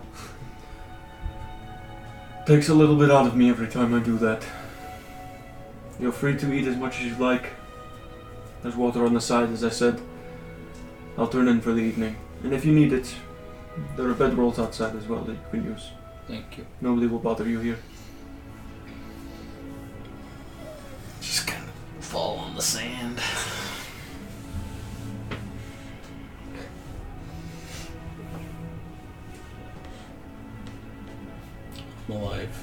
Yeah. So it'll be real awkward if I had to go back to the rest of them and you weren't there. I'll be honest. I was a little worried there for a second. They might have killed you. Yeah. No, I was dead. I was not going back there. That's the thing. I was have to find a new life here. Yeah. That would kind of suck. Yeah. It's mostly just sand. I was have to become one of them thugs. Yeah. You a thug? Yeah. I could see that. Yeah, real nice thug. Like, please, can I have your money? You might be surprised that when people give you their money if you ask like that. Yeah, it's kind of nice. Yeah. People are open to it. Warm and kindness. I think I'm gonna sleep here for the night. Yeah, you do that. We can go back in the morning. Alright. Do you need a bedroll? I think you said there was some over there. No, but it's still like early in the day, kind of. I'm going to bed now. Yeah, you do that. You look like you need it. Yeah.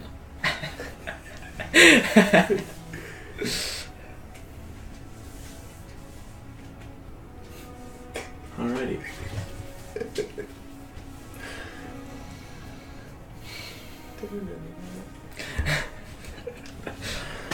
Before we get into you guys within the city looking for Sigfried, we're going to take a quick break right there. Back in like 10 minutes or so, probably less, maybe 5. See you in a second.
Easy clean.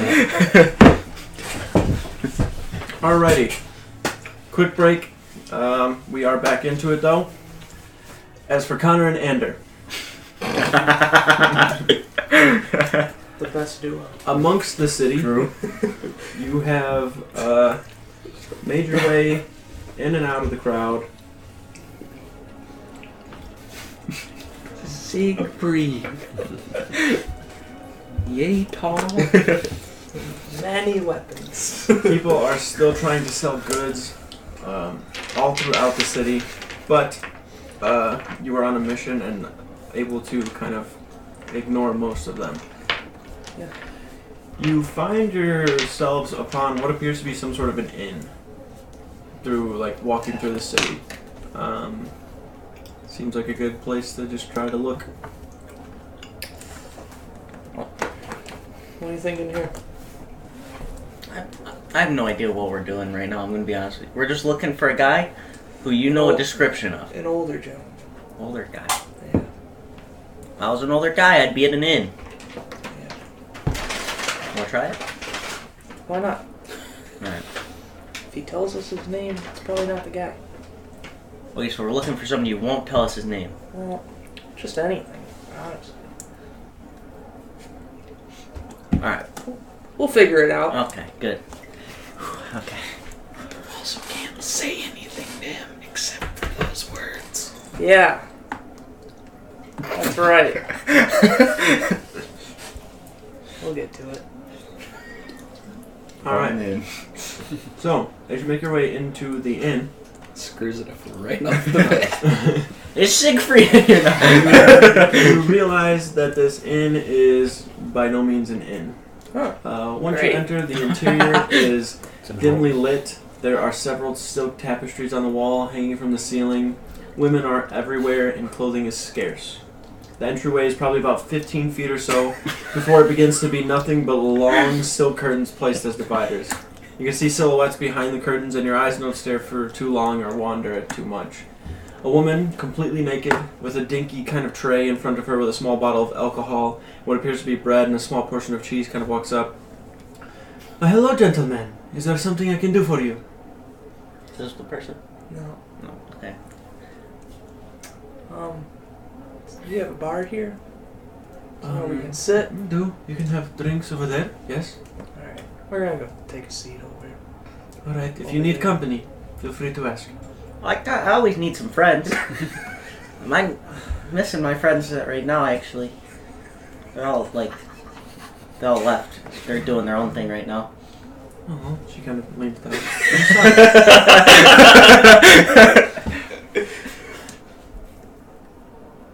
What is your name? What can I tell you now? I'm Ander. It is nice to meet you, Ender. What's your name? Rosalie. What is it? Rosalie. Rosalie? Rosalie. It's a cool name. Rose. Rosalie.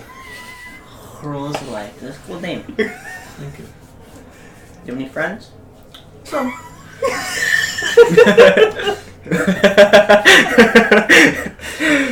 I do have people waiting also. Okay. Bye. See ya. She just kind of shrugs, gives a nod, walks off with Come the on, tray Ander. still on hand. Get over here. She's kind of cool. Yeah. Kinda. This part where she was like completely naked. Oh no, I noticed that. Oh, okay. Well, maybe she did. That's just her choice. That's what she likes doing. I don't think this is an inn. That's really progressive. I don't think this is an inn. Oh, okay. Make a perception check, Andrew. My granny got a face full of butt cheeks.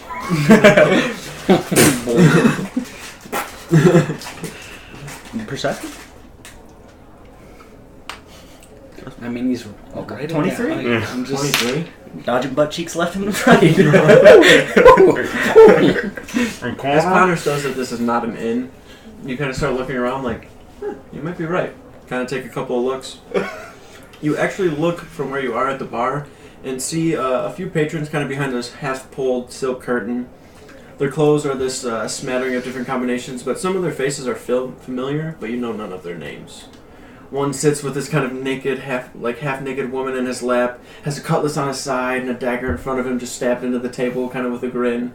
There's coins spread all across the table, random jewelry. He takes a necklace and just kind of puts it on the woman, and she smiles and kind of laughs. Another individual also has a kind of more dressed woman upon her lap. She grins and laughs as she takes off a bandana, and you can see her hair is shaved completely on one side, and the other has several kind of dreadlocks with golden and silver rings in them. She has a mug of ale in her hand and kind of sips on it. The third face is kind of heavily scarred. He's bald, stands to the back of the camaraderie with this kind of stoic look with his arms kind of crossed. The fourth and final person has their back to you and is wearing this kind of torn privateer hat with a bird mark in the top of it, just kind of hunched over.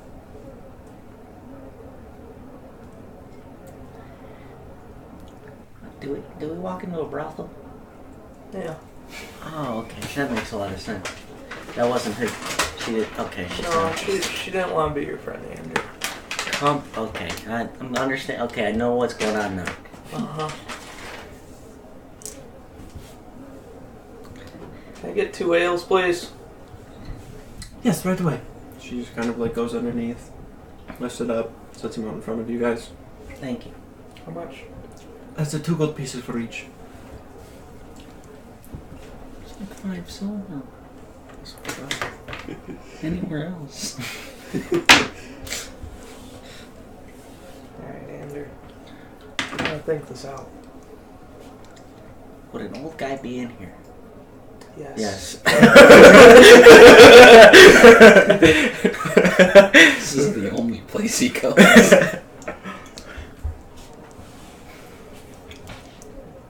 Do any of them look like the description you were given? There was no description. I'm so We confused. are searching for a needle in a haystack. But you know what? We got this. Hopefully, Moldrak and Apex will be back soon. We gotta leave soon. We got like.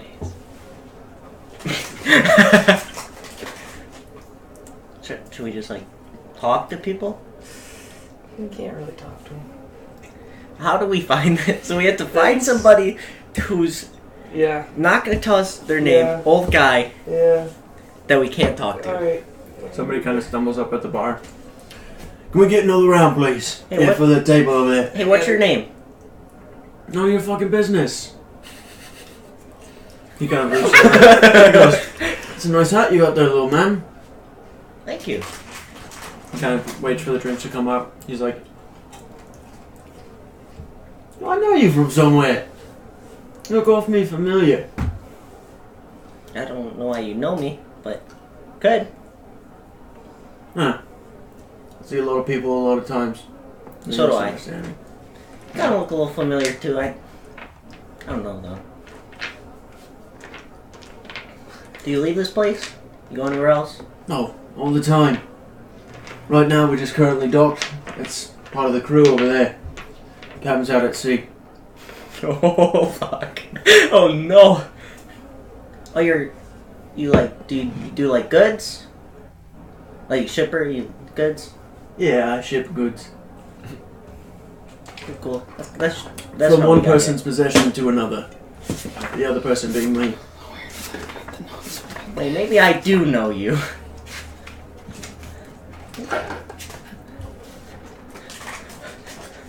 Do we? The tattoo thing. We did talk about that, right? On the back of the neck. I'm gonna do one of these, and just like show him the back of my neck real subtly, but not subtly because I'm Ander. He's like, Yeah.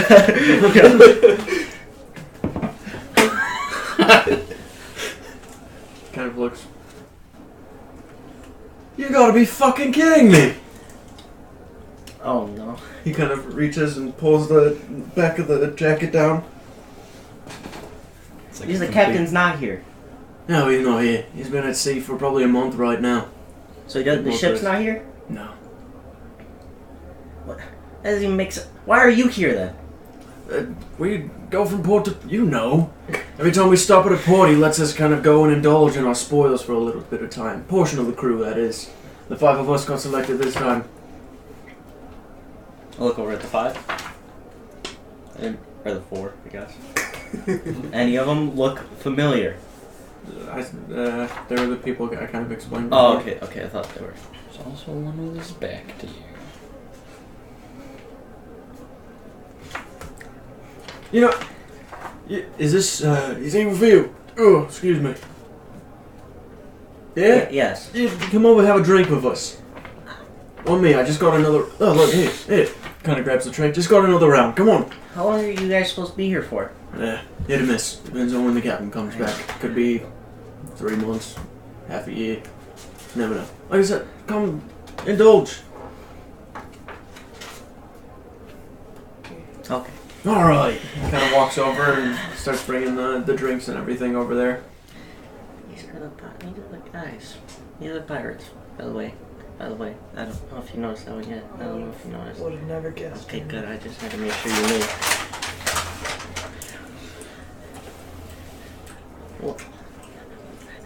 Well, I guess grab your beer, because Yeah, we're come going on this over. way. Make your way over. So, what's your name?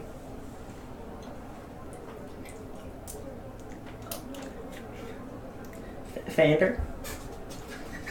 Fender. Yeah. Must be a halfling thing. Yeah. We all have weird names. Kind of similar. I met a couple. Have you? I What were their names? only one I know about Sandin. He's on the crew and shipping stuff all the time. He's still on there? Yeah. He makes us the best crew there is across the seas. Makes sense. Because halflings, really good crew members. You can say that. Oh. Right. Name's Clyde, by the way. Nice to meet The you. rest of these fucks don't really matter too much. They're just grunts for the most part. What brings you to Nasay? And why aren't you on the ship? It's a long story, and I don't have the time to tell you. Well, I've got the time. That doesn't really matter if I don't have the time. It does.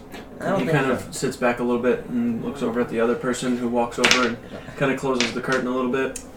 See, the way I see it, Oh fuck, he knows. Is- He knows. Oh fuck. if you've got that tattoo on the back of your neck, and you're not on the ship, you weren't supposed to be with us, and we were the only crew that got off at Nasay, then you either jump your little feet off of the ship to stay here for a little longer than you were supposed to, or you abandon ship at one point or another. And if you know anything about the Taken Serpent, that you don't abandon.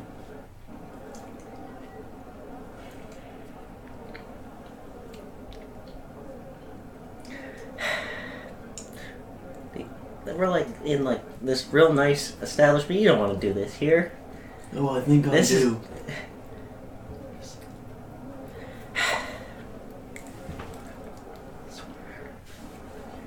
There's no one behind me, right? They're currently right now, how everything is laid out.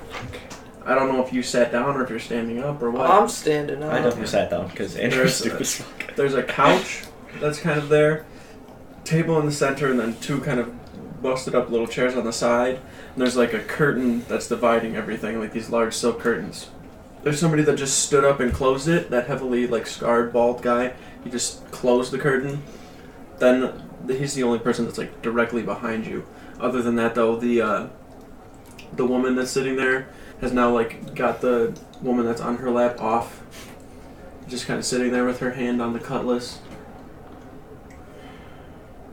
The guy now that you're seeing with the kind of torn, burned hole in the hat is just kind of like grinning over at you, and you can see that there's like a little bit of a metal shine in the inside of his jacket. He doesn't look like somebody's particular or, not, I wouldn't say particular, but he's not of like super importance, but you've probably seen him once or twice. He's just kind of looking there, kind of leans back. So what is it? What's it gonna be? You gonna tell me why you're not on the crew? Or on the ship? Okay, I definitely jumped off the ship. I left the ship on purpose. I was kidnapped in the first place. That helps. That makes you feel any different about it. He kind of closes his eyes a little bit. You're that little wee fucker the captain's always talking about, that abandoned ship. You're Sandon's brother. Maybe. That might be me. He kind of jumps up and pulls the sword out. The other one stands up and pulls the gun from the inside of his jacket and points it at you. The other one that's standing from the back kind of takes 2 daggers from their side and is just standing there, the bald guy behind you. The woman that's sitting there takes the sword out and is like, I'm not fighting her, I'm holding leaving it. And it's like she jumps up on the table and is standing myself, I'm just standing there. I mean, I'm probably in view of everyone. Yeah. But I'm going to stand there, and on myself I'm going to cast Greater Invisibility. Mm-hmm. I'm fucked. And hopefully they're paying more attention to him than me right now. Yeah. And then, after... Alright, so layout of this building, right? Yeah. So, we walked in. Yep, there's like an entryway, and then there's like this small, narrow central hallway that leads to the back. It's this large kind of square stone building, and then there's just like several silk dividers set up and a bar over to the left. There's no upstairs or downstairs. It's all one floor. Draw it out on the board. So, how close am I to the curtain for the room? Am I like right next to it? Yeah, you're like pretty much right up against it almost. Is he close to me? He's probably like arm's reach. Okay. Like you'd have to like lean and touch him. But they're like, they don't really see you anymore, as they probably didn't really have much attention on you.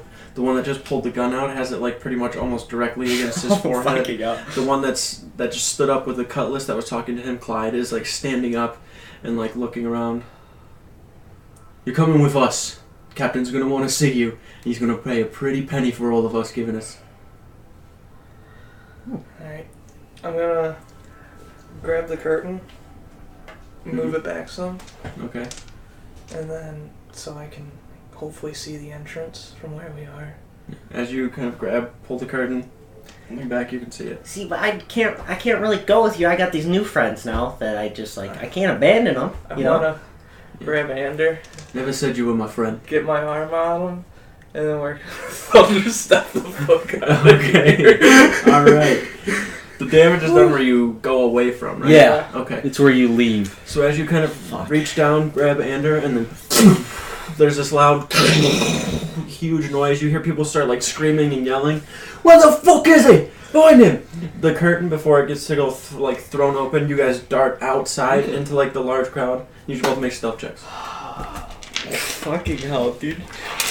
Did you get us into this time, Ander? I will leave you alone for less than 1 day. Concentration. I'm invisible. Yeah. True. Do you want me to make it with like advantage or something? I think greater invisibility. Yeah, you don't. you just- Yeah. I don't cast lose spells my with- invisibility when I cast a spell. spells. It's a Right. minute. Yeah, you're okay. Okay. So that was... And I get advantage because I have no idea which way we went. No, straight roll. A 9. 9. We can just hide behind people. Yeah. Advantage because you're tiny. A little better at negotiating. And then also 3d10 Negotiated thunder yourself? damage. Yeah. 18. 18? A lot better. I'm guessing they were all within 10 feet. So. Yeah. 22. Damage? This is why we're the dynamic duo. I fuck shit up and he fixes it. As the thunder cracks and runs out, and you guys run out, you get into the central part of the city. You see a lot of people kind of quickly look over at the establishment that's there. The street here is not nearly as crowded, and you start making your way which direction, once you get out. You can see the coined crossroads directly in front of you, and then kind of over to the left there's this huge kind of central hall or something like that. We're going towards the like where all the merchants are. Okay. The coin cross where All right. So you start making your way towards the coin crossroad. As you get into there, it gets very, very packed, and you're like almost shoulder to shoulder. Are you still invisible? For 1 minute. For 1 minute. Okay. By the time you get to the crossroad from where you're at, what is that noise? Firing phasers at you.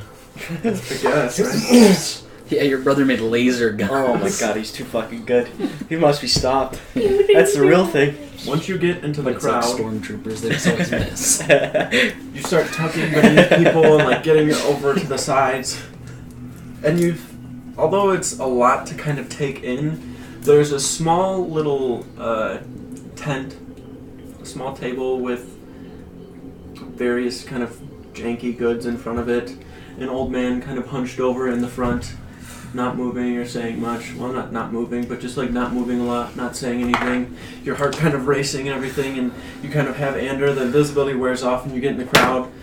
Over to the far side where you came in from the port, you can see he's a kind of taller gentleman that had the privateer hat with the hole in it and pulled the gun out.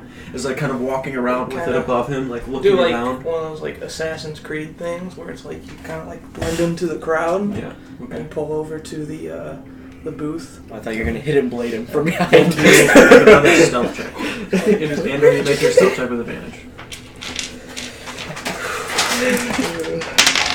I'd say for like the flavor of trying to say you're like going in, you can have +2 to it also. 19. 19? 22. 22. Okay. As you take Ander and pull him into the booth, you can see the older gentleman just kind of sitting there, looks up. It is not the sting of a scorpion you must fear, but the fear of a scorpion. Look behind him.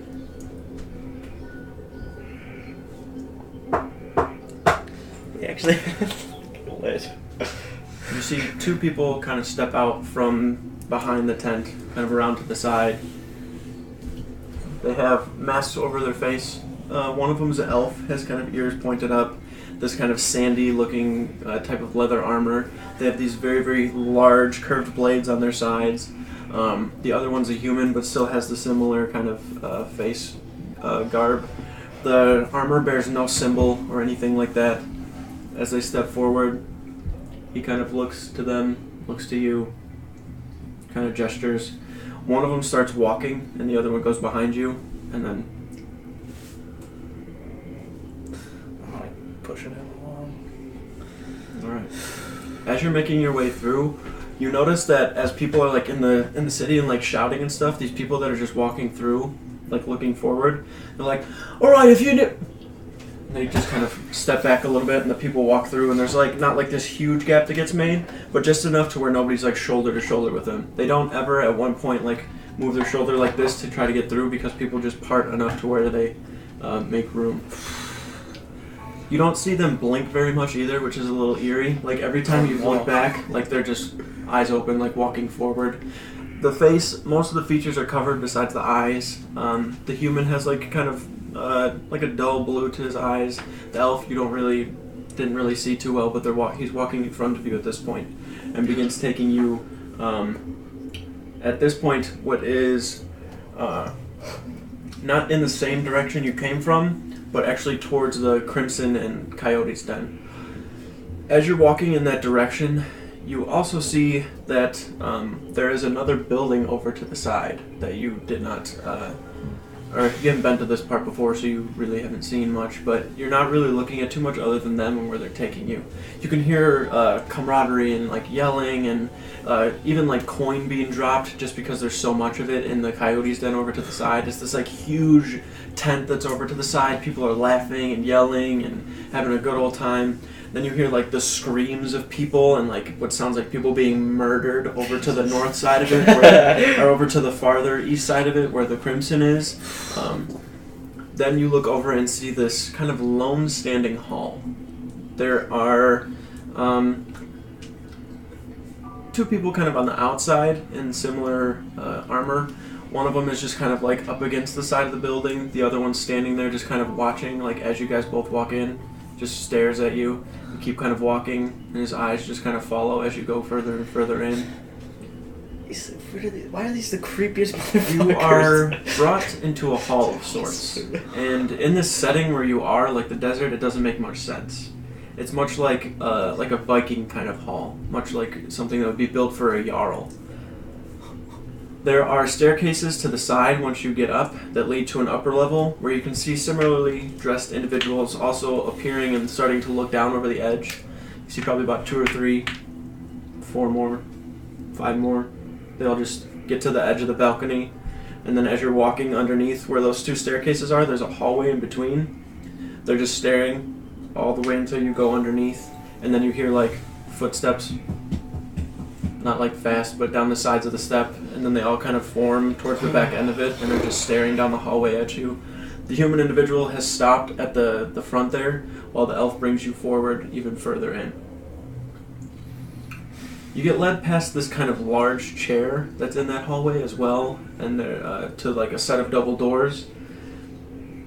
The hallway itself has a few rooms kind of on the sides to the door. Kind of, there's one here, another one there, and then at the end, that double door that's there, you can see a set of eyes that are on it, and then like in front of what appears to be some sort of a shroud of smoke.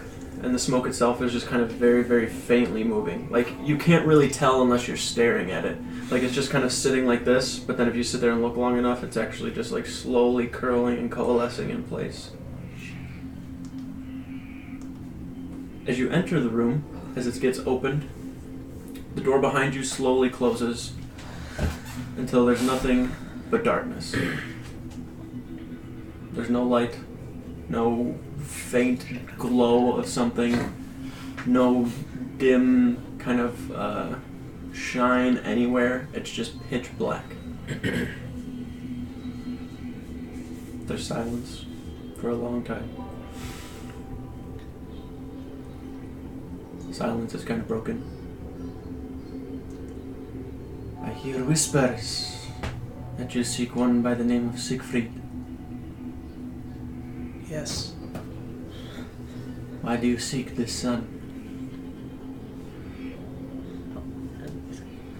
I needed a doctor.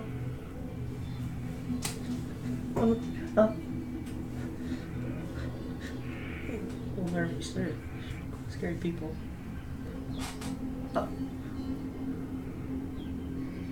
The voice is sourceless. We must speak to him. He was a teacher of ours.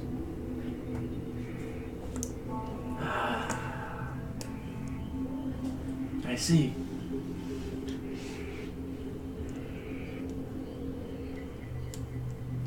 There's a bit of silence again. You kind of hear like a... You wish to see him, to speak with him. Things that bear no consequence. Your doting eyes see this world for what is on the surface. But you do not see the strings that weave and fabricate the unavoidable thing we call fate.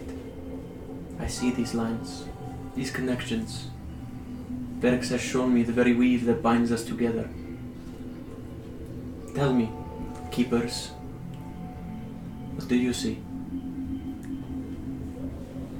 A lot of darkness right now. Was that it? The voice kind of pushes forward. Your ignorance is painful to witness, but not surprising. I see lines connecting all of you. I see desires that pull you astray. You can kind of hear a little bit of joy in the voice. These lines woven into your being that can be your undoing. One of you led down a path of love that will lead you to heartbreak and even death. One of you driven by greed, insatiable, desire for coin, and marbles, that will certainly turn you into the very thing you despise. Fuck. It's not me. There are those among you also. One of you that lusts for power, telling yourself it is only to protect those you care for. but yet you destroy things that become too powerful to protect what they care for. Holy shit. One of you, fueled by hatred buried so deep that the string of another will be cut when that hatred surfaces. Knowing this, tell me now, keepers, what do you wish to see?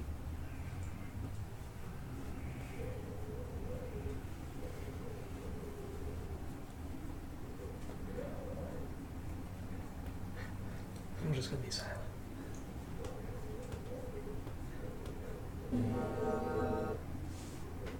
Fucking laser beamed up, fuck no.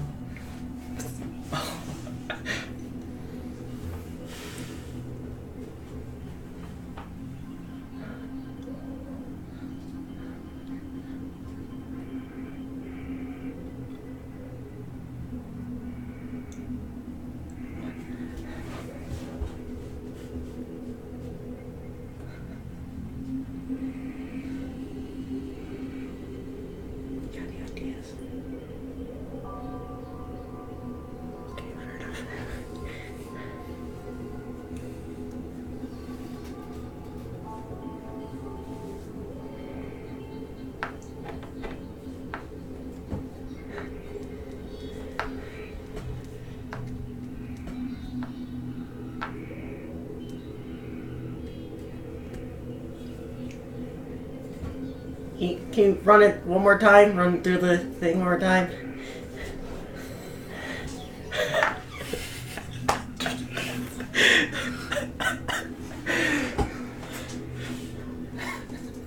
You make jokes and play fun.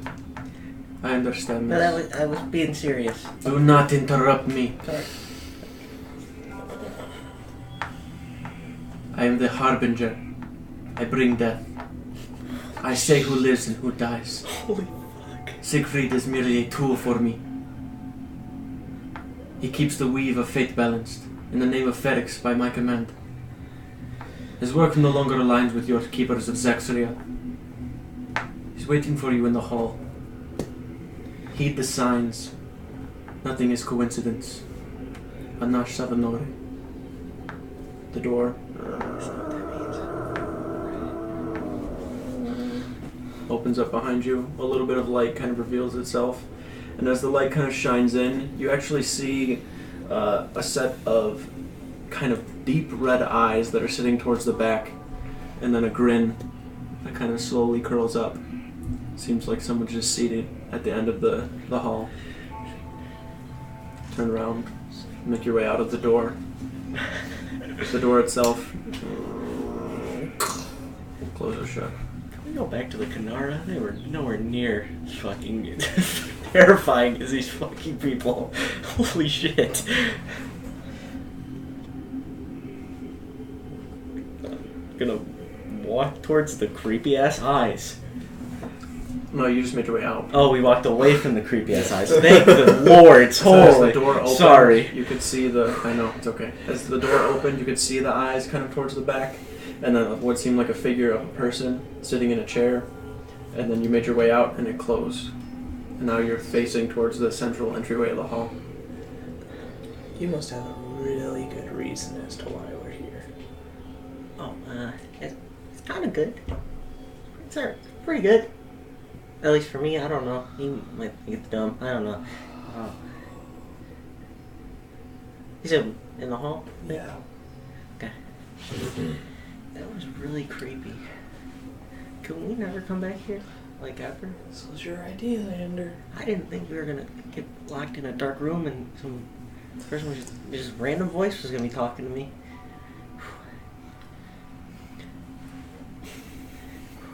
It's a scary day, to be honest with you. I almost got kidnapped again. Thank you for that. Yeah. I'm gonna start making my way down the hall. Okay. As you start walking down the hallway, as opposed to where before you saw 20 plus of these dressed individuals, there are none. It is completely empty within the hall. Even if you look really hard towards areas, you can't see anybody. But you do see at one of these kind of long tables in the central hall, seated at the end, kind of has a meal in front of him, takes a couple of bites. kind of looks up as he hears the footsteps. Enter! Connor! What are you doing here? He stands up and gets off the end of the table, and you do see Sigfried. His hair, instead of kind of down, is now pulled up into this ponytail.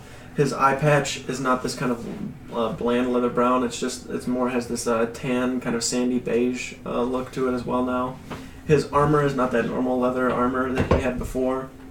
It's this kind of bunched up leather bit of armor, similar to the individuals that you saw before. He has a mask that's kind of sitting against the bottom part of his neck. You can see now, as before, where he always had like these long sleeves on.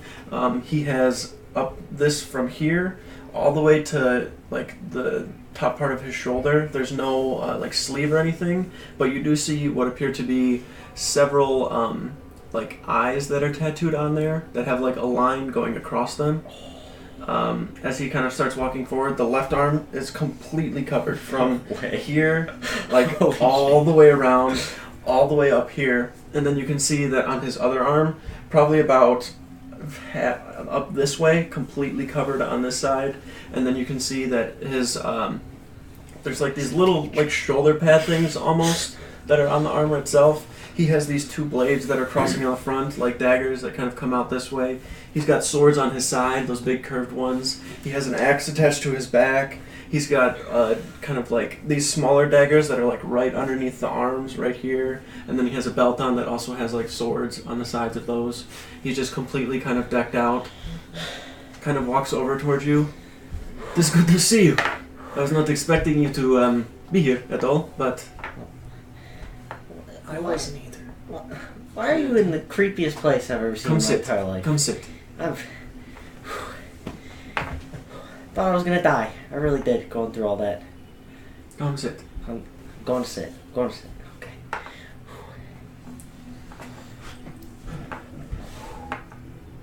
You saw the Harbinger? Yeah. No, didn't see. Heard. I've never seen him before either. Okay. Yeah. It was a lot. Ander wanted to come see you. We were recently in Azash, Huh.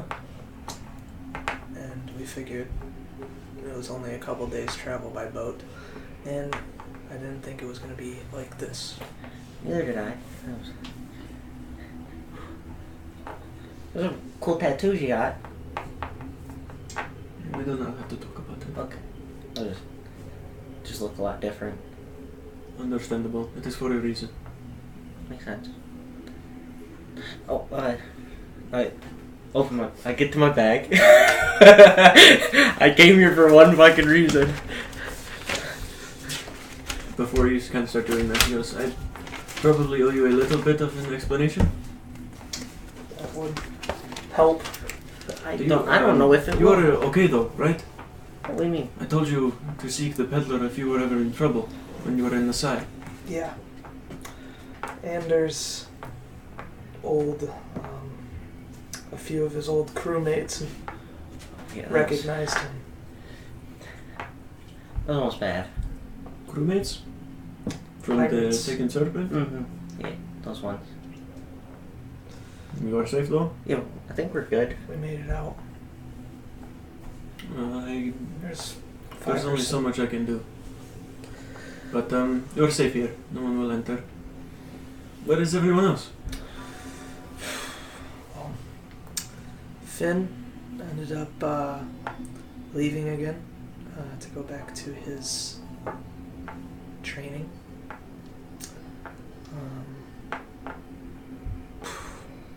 Shadow. Did you meet Shadow? I I don't do remember. not know who Shadow is. Alright. Orm and Skip are on board the ship with Captain Hawthorne. Hawthorne? I don't think we're supposed to say his name to anybody. I guess it's Sigfried. It's- That's okay. Hawthorne is here. In Nasay. I'm the one I'm the one who gets everybody killed, not you. Fuck. Yes. He kind of nods. As you were saying. About to get a free bow.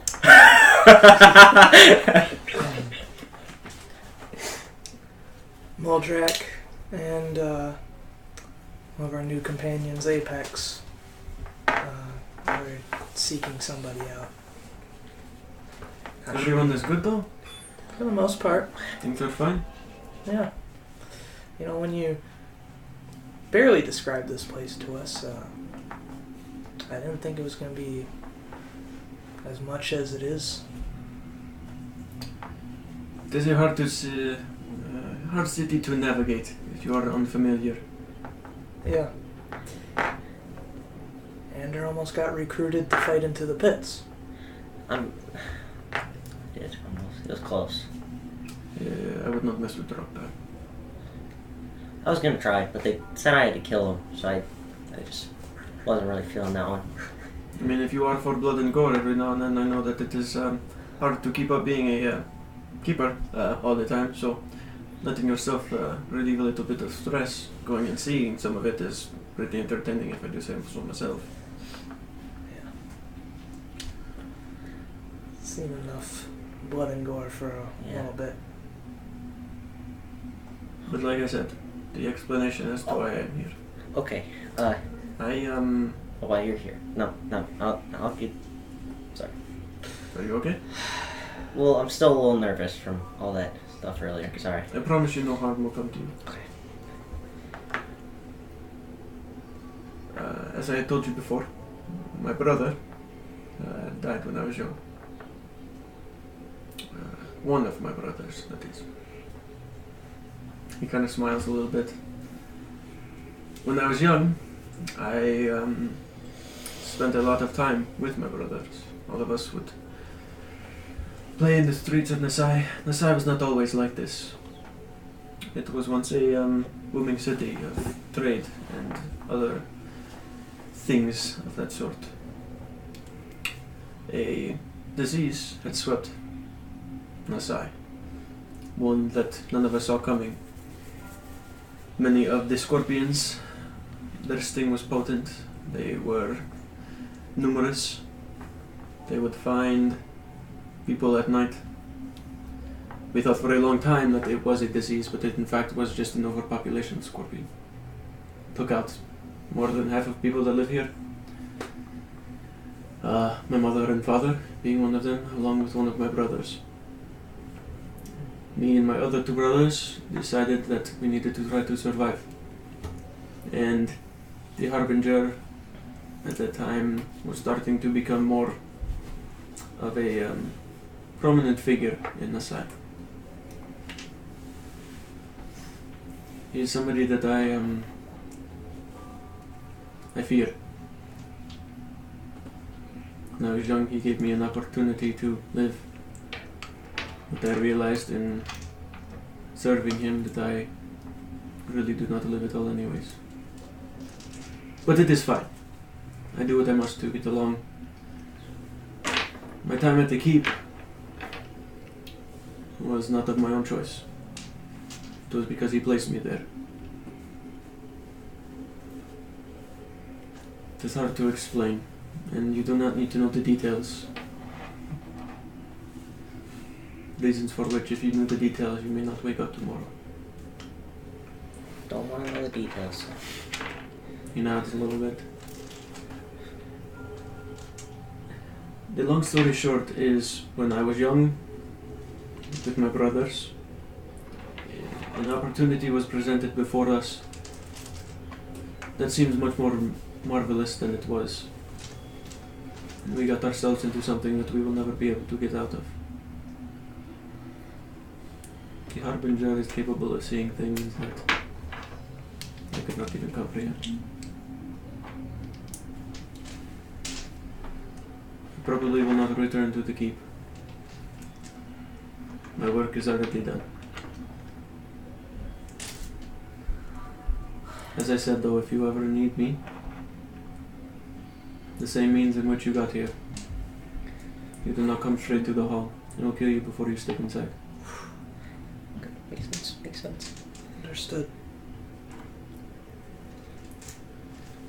Hopefully at some point, these chains in which I have gotten myself in are broken, and I can live the life I wished I could have done long ago.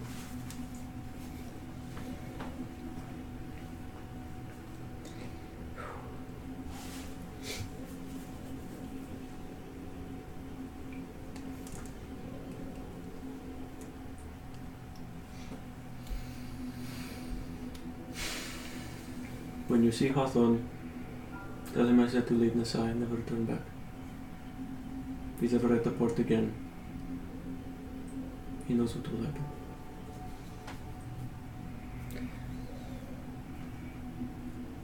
No, I feel like what I came here for was not as important as I thought it was. Like I said, It was not. you better have a really good It really idea. is not good. It's still good to see you guys and know that you are okay. Same for you. Thought it was. I pull one of the DC 10 poison, and then one of or my only DC 15 poison. Okay. I really just came here because I thought it was easy. Like I made these. I just wanted you to like look at them. You came to one of the most dangerous places in the world. Nobody. That's what I'm saying. Nobody really made it seem like it was the worst place in the world. To be honest with you, only Hawthorne. He did warn us. Everybody else, nobody else did. Let me see them. He takes them both in one hand, sets them down.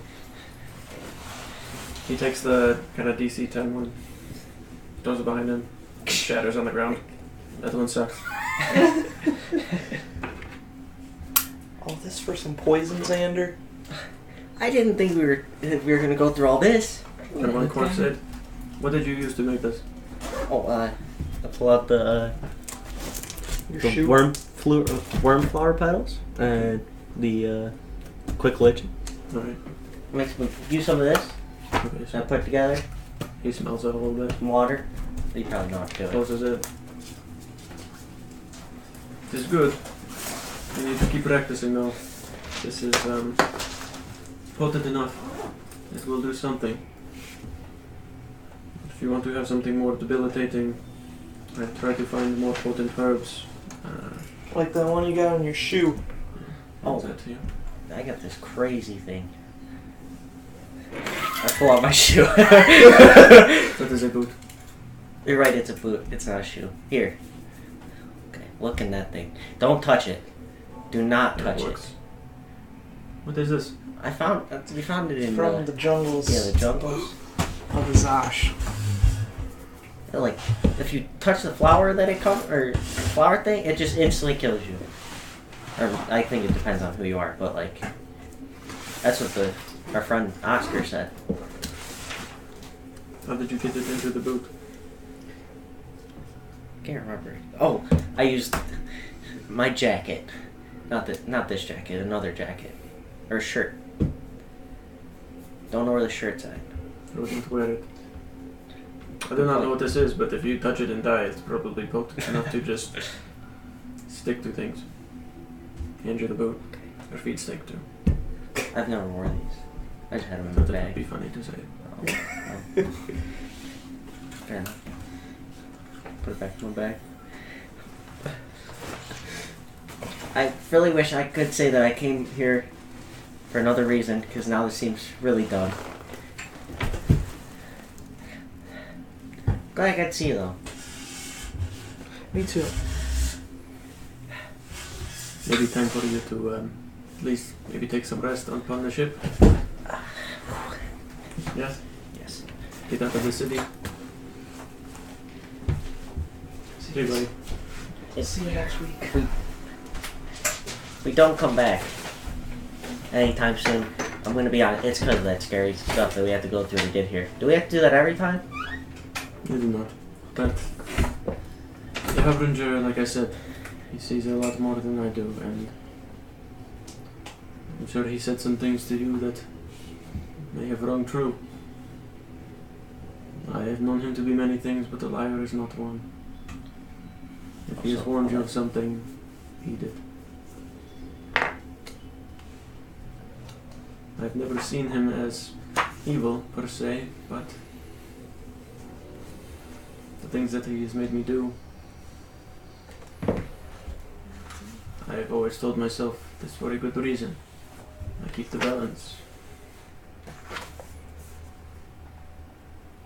But the more and more I do it, the less it seems so. The more I self-sorted than anything else.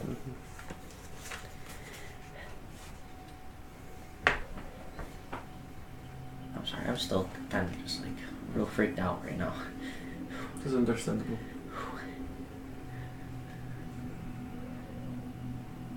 Oh, well, how do we like get out of here? I'll walk you to the dock. Okay. To the dock?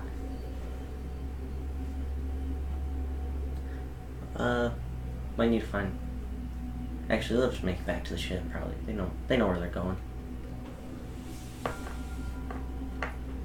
I wish you could have met Apex. Pretty funny. I'm sure he is. All right, I think I'm ready to go. Connor, you ready to go? Yes. Okay. Sorry, that was a really dumb reason to go through all that. I'll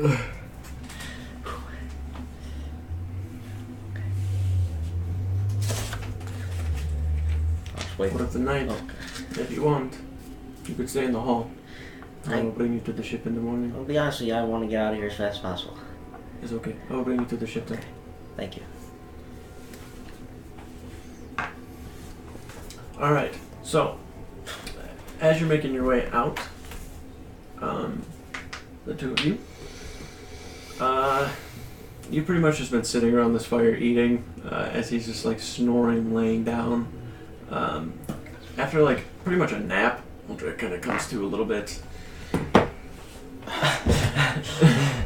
Hey, watch me swinging those, buddy. I had a dream I was fighting Vorsaza again. Oh shit, no way. I kicked his ass. Oh, right on. Her ass, sorry.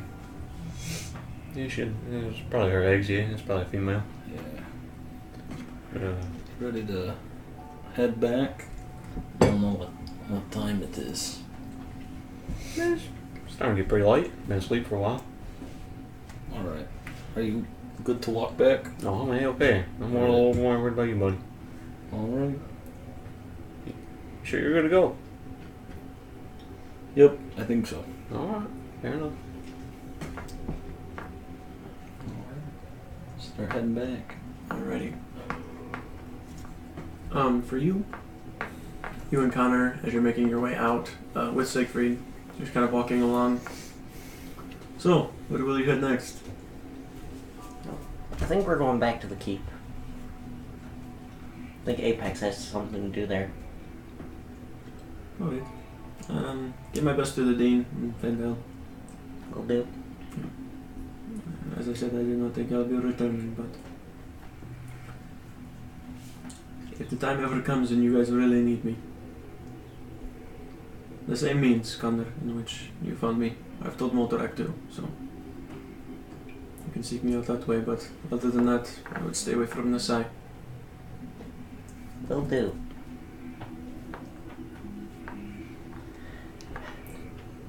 Ender, do you know the names of any of these people who were on the crew?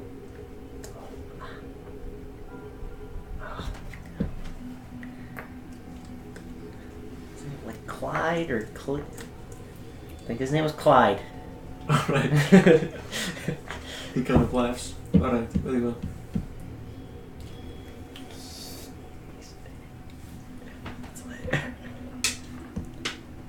Also, if you see anybody with a gun, that's not me. They're definitely a bad person. How are the cards working? Really well, actually. Way better than the gun. Good. Roman is on the continent of Ophelia. I don't know where, but he's not in Nasay anymore. I don't think he's coming back either. Well, if you want something from me, you'll probably find me. Although if you do ever come back to Nasay, just to come back to Nasay. You know what I'm saying? The Coyotes then, good place to make a little bit of coin. It also seems like a good place to lose a lot of the coin. Good way of looking at it. But still, I have a lot of fun there every time I go. And I know how you are, so it's like very, very fun. Make a perception check. He just kills me. Shouldn't have came. Perception? Yes. 11. 11. Okay. So, as you're walking around, you start getting towards the coin crossroad. Actually make your way through it and to the dock. As you get to the dock, you can kind of see the ship in the distance. And then as you like turn to say something to Sigfried, he's not there. And then you turn back around and those 5 people are like walking down the dock towards you. One of them that kind of gets a little bit of like a gain in his step, and you kind of like go to like turn around, and Connor goes to like reach down towards you. You kind of look back for a second and like go to shout out, and then as you kind of turn back around, you and Connor both, all 5 of those people are like just gone. I fucking love it. You kind of look at the dock. You look at the dock, and there is this huge kind of pile of blood that's just pouring over the sides onto the water below.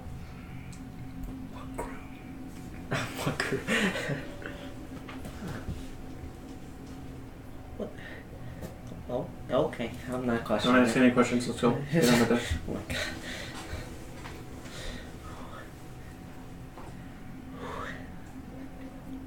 Alright, if I have an idea, okay? If I have an idea, we don't do it. Understood.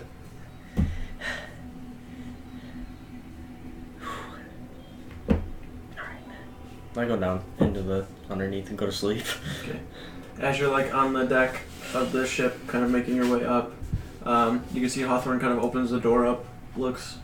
Oh, Close Hawthorne! Sigfried may have said to never come back.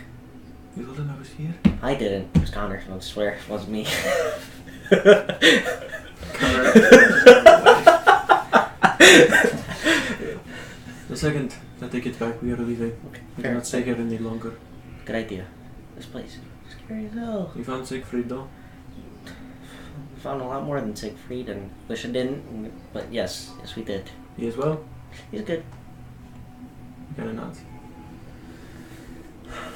As you go to go down like under deck, you look over and can see there are 2 people that are like mopping on the deck. They have like normal kind of like attire, like sailor type attire, and they're just kind of sitting there. As you kind of stand there and look kind of back over at it, they both at the same time kind of look over in your direction. One of them kind of elven, pointy ears. The other human with these kind of deeper, well not deeper, but kind of dull blue eyes. Just like looking at their eyes from where you are, they look like the same 2 people that walked you into the hall. They just continue to clean and look like they're working or something. They're killing Hawthorne. He's fucked. They're just like cleaning, looking like they're just doing their job or something. Then you watch Moldrak and Apex start kind of walking up. As you guys start walking up, they kind of slide over to the side. Oh shit! You guys, what's with the dock? It's all messy. What's going on here? We're gonna need a day to. I need a break from today. You guys have. It's you been guys a have long good day. I have like real long day. like my fur's just like singed all over. No more cape. Did you try to find Sigfried too? No, Oh. but I do need to rest. Okay. Let's. I think we all just go to sleep. We can talk about this tomorrow. I don't. Whew. Agreed. Jameson kind of on the deck. Alright, we're setting sail. Oh fuck. Captain doesn't want to stay any longer. We're gonna need your help to get at least out to sea. We'll set course. Alright. Alright. We should go to sleep. Fucking help us set the boat up. It's fair. I'd rather sleep out on the water than here. As you start undoing all the rope and everything, Jameson, Moldrak, if you could push us off a little bit, kind of go over towards the side, and then kind of jump onto the ship as it goes. You're kind of over, undoing some of the rope. The sails are falling and catching the wind, and you start making your way out towards sea, heading back towards Port Krista in order to get the goods to go back to the keep, if that is the plan. Yeah. And that's where we'll pick it up next time. Thank you everybody for watching. We'll probably have the podcast going up soon too, so be sure to keep an eye out for that. And hopefully we have our intros for next session all planned out, so those will be something you guys can look at. Thank you. Take care.